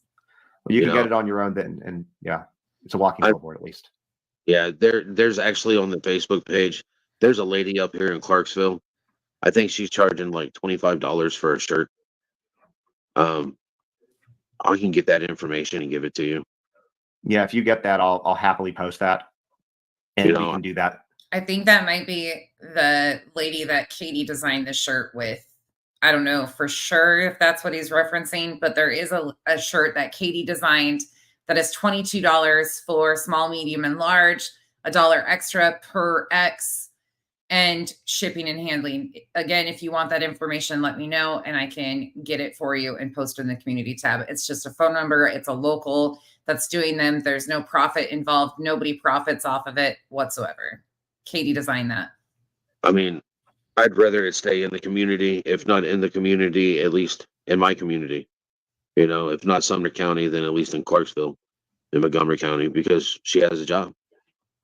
And if we can bring income to her job, then it stays instead of sending out to somewhere else. Nothing against the company or whatnot, but really don't know them.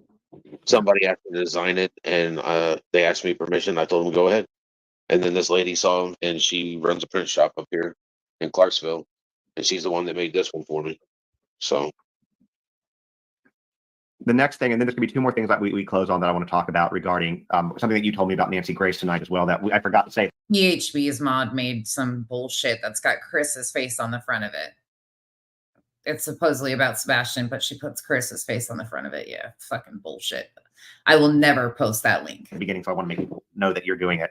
But before we do, let me show you this. There's a lot of y'all have been asking about a Cash App, GoFundMe, etc. There is a GoFundMe, and I talked to him about the GoFundMe.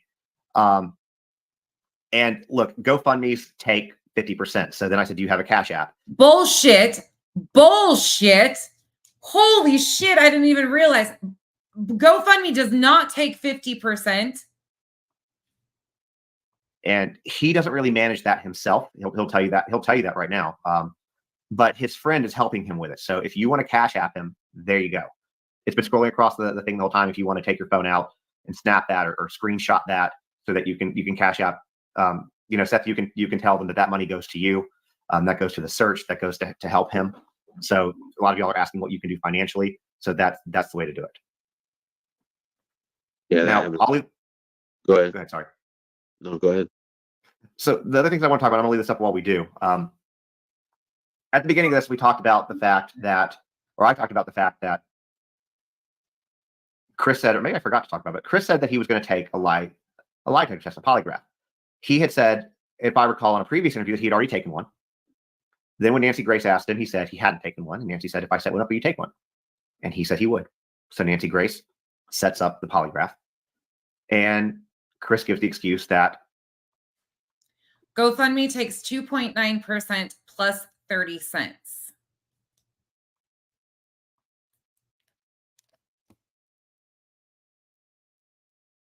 Just so everybody's aware, you can Google it yourself. They do not take 50%. he can't take it because of the TBI. Literally have never heard that excuse ever, because it would have nothing to do with that. However, Seth is also taking a polygraph that Nancy Grace is setting up, and you're doing it on Wednesday? Yeah, she asked me if I would take one because I haven't had one yet. And I told her, sure. And they turned around and called. No, the money app is not in his name. Nope. The GoFundMe was done by his sister. And is this the godmother? I can't remember whose Cash App this is off the top of my Called me back earlier today, and they're setting it up for next Wednesday. So I want to just kind of point that out, that this man has nothing to hide. I'm sorry, say again? Said, yeah, I'll be there. Yeah, he's got nothing to hide. And if the TBI tells me that I can't take it, they need to put it in writing so I can show it to everybody. I have a feeling the TBI isn't going to give a shit if you take the polygraph. I'm pretty sure that they won't. I don't care. I'm pretty sure that they probably advised you that you didn't have to, but I don't have anything to hide. So why would I? And when I say he didn't have to, I mean for Nancy Grace. I don't want to hide behind HIPAA. No, I get what you're saying. I get what you're saying. Somebody said something, made an offer for you, and I know that you're searching, but I'm going to pin this up, and if you're interested, you can tell me and I can get you two together. But if you can read it on the screen, somebody who has a spa in Hendersonville, which I think is very, very generous of you. In fact, I want your information then as well, because if you're willing to do that, I want to support your business. But it might behoove you with what you've done to yourself. Behoove you? Are you fucking joking? To maybe take 30 minutes to an hour and take advantage of this. If you want it, I can get with this person. Lil Mama, yeah, probably. Sorry. And I can get you with them, and we can get everything set up so you can let me know. But I think that it would be really beneficial for you, because Yeah, from what I understand, TMB Flaming is the godparents of Sebastian that Seth is close to. The GoFundMe was set up by the sister. Sorry, clarifying. You and I both know. Okay, look, we're not young anymore, Seth. We don't heal like we used to heal, and you know that if you keep going the way that you're going, you're going to make it so you can't go at all anymore. Speak for yourself. I'm still young. All right. I put stuff in my goatee to make it look all gray and everything. Okay. Is that what you do? Because I put stuff in mine to get rid of the gray, and I didn't do a good job tonight. So yeah, I think it's called stress, but it's cool. You know, I find my stress. I can get rid of some of that stress. A lot of it when I find him. Okay. Well, then you will be able to keep going because you heal miraculously, but it will still help your shoulder. Is that better? That's better. Before we wrap up, and by the way, for that person, if you want to get a hold of me, shoot me an email. My email, I'll drop it in the chat real quick. It's Justin, Justins, Justins on TikTok @gmail.com. And you shoot me an email if you don't mind, and I will happily put you two together so you can help him, because this man it'll help him greatly. I know that. So before we wrap up, anything else at all that you want to say? This is your opportunity. It's your platform. Thank everybody for showing up. And I thank all those that will show up.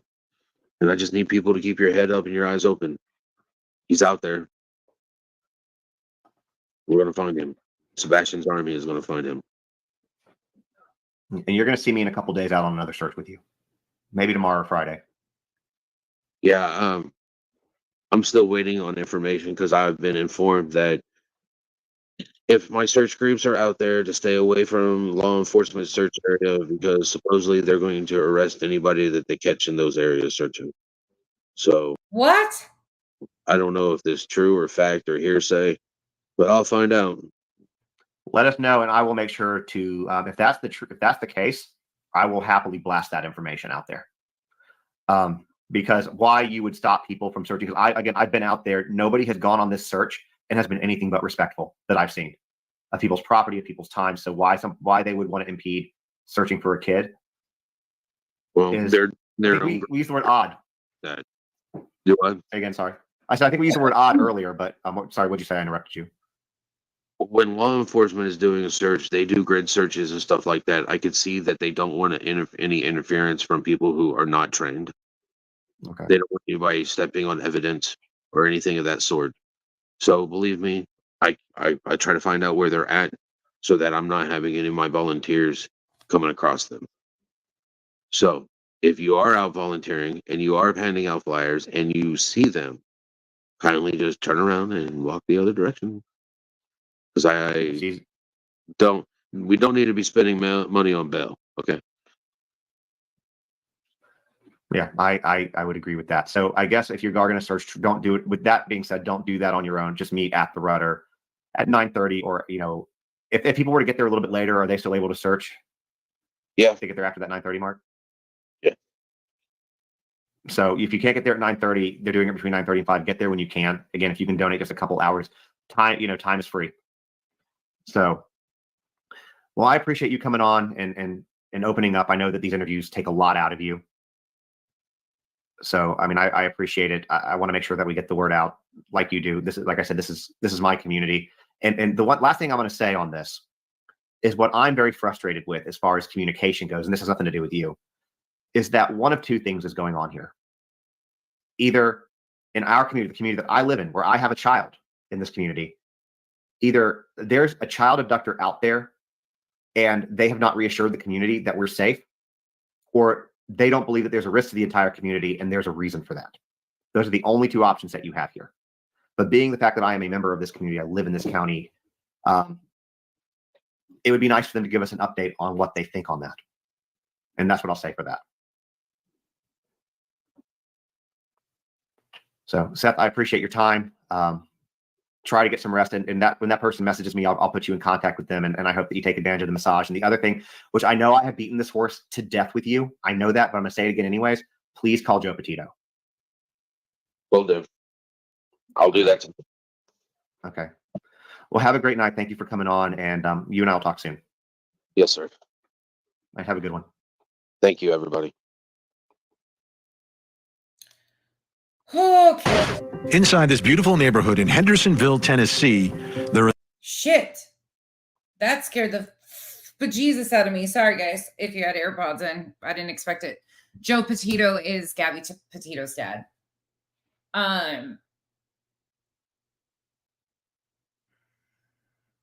Right, Sparrow? I really don't even have any closing thoughts after this, to be honest. Like, my brain hurts. Thank you guys for watching that with me. We made it through another one. Now we are on to Pascal. I will be back with that probably Monday. I'll probably do content over the weekend, but not this.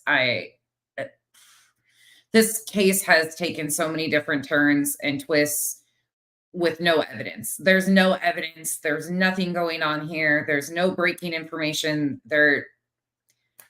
There really isn't. Please be mindful of what you are seeing because there is creator conflict that is happening in the name of Sebastian now. And it is, yeah, Revival, you can blame me for that for sure. No, Odin, you're fine. I'm so confused. Sometimes I get really confused with what's going on in the comment section too. And like Sweet Crazy, I have no idea what was going on there. Or yeah, it just becomes, this is all too much. But I don't even know what to say after hearing all this shit. Like the danger that they are putting Chris and Katie and hearing the dog whistles over and over again. And then seeing how Seth connected himself to Betty, who is actively doing horrific shit in the name of his child. Like, I just can't understand all this. I really can't. Like, I would be livid if that was my child. I don't know. I don't understand any of this. Hopefully we'll get some clarification, but now we're hearing more and more and more. Oh, Seymour, that makes sense. That totally makes sense. Don't forget, everything on YouTube's is back. Go check out their videos. I miss that channel. That channel gives me the best laughs ever. I might actually even go binge watch some of their old videos when I go to bed tonight because they're freaking hysterical, whoever that is. I don't know who the hell that is, but that channel has always cracked me up. Supposedly tomorrow, Kim. Yeah, Straight Talker. I will find that. I don't remember which video it is. The Army for Jesus Justice, whatever her name is. But I've done them. I just don't know where they're at right now. TRev757, that's a fake account. And no, you can't. But you can see my outfit. You guys want to see my outfit? You want to see my cute little outfit? Let me make sure my shorts are tucked. So they're not. Look at how cute these little shorts are. They're super cute. Twist, thank you for the gifted memberships. Aren't these cute? They're little high-waisted, like, I don't know, they're like this silky material. I don't know what they're called, but they're high-waisted. They're supposed to go up that high. It's a little odd, but they're super cute. They're freaking cute. They're like wearing nothing. It's amazing. All right. They are super comfy, Jujubee. And the whole outfit was like $5. $5. That was it. Oh, you want to see this? Look at that. Look at it. Do you see the shine? They're chrome. I got chrome this time. And look at my arm is semi back to normal. I mean, you can still see a little, there's still a little swelling in here and there's still a little like irritation in this section of my arm, but it's so much better. Sheen, Jujubee, Sheen. The whole, it's a set. It's from Sheen. I know, Kathy, I know. I'm going to offend people again with my nails. I know they're super, super cute. All right, y'all. Have a good night. Kyle and I might see you tomorrow. We have birthday plans because the second part of the birthday celebration happens tomorrow. So we are going go-kart riding, laser tagging, and bowling, and possibly the movie. So I probably won't see you guys tomorrow, but maybe Kyle and I will pop on Sunday night, maybe. It feels like you walk outside though. Like normally we like to take you guys outside, but it's like 114 degrees here and the wind's blowing. So it feels like you walk into, you know, those like air dryers in the bathrooms.